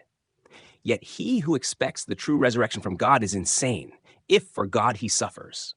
But go zealously on, good presidents. You will stand higher with the people, if you sacrifice the Christians at their wish. Kill us, torture us, condemn us, grind us to dust. Your injustice is the proof that we are innocent. Therefore, God suffers that we thus suffer. For but very lately, in condemning a Christian woman to the law rather than to the lion, you made confession that a taint on our purity is considered among us something more terrible than any punishment and any death. Nor does your cruelty, however exquisite, avail you. It is rather a temptation to us. The oftener we are mown down by you, the more in number we grow. The blood of Christians is seed.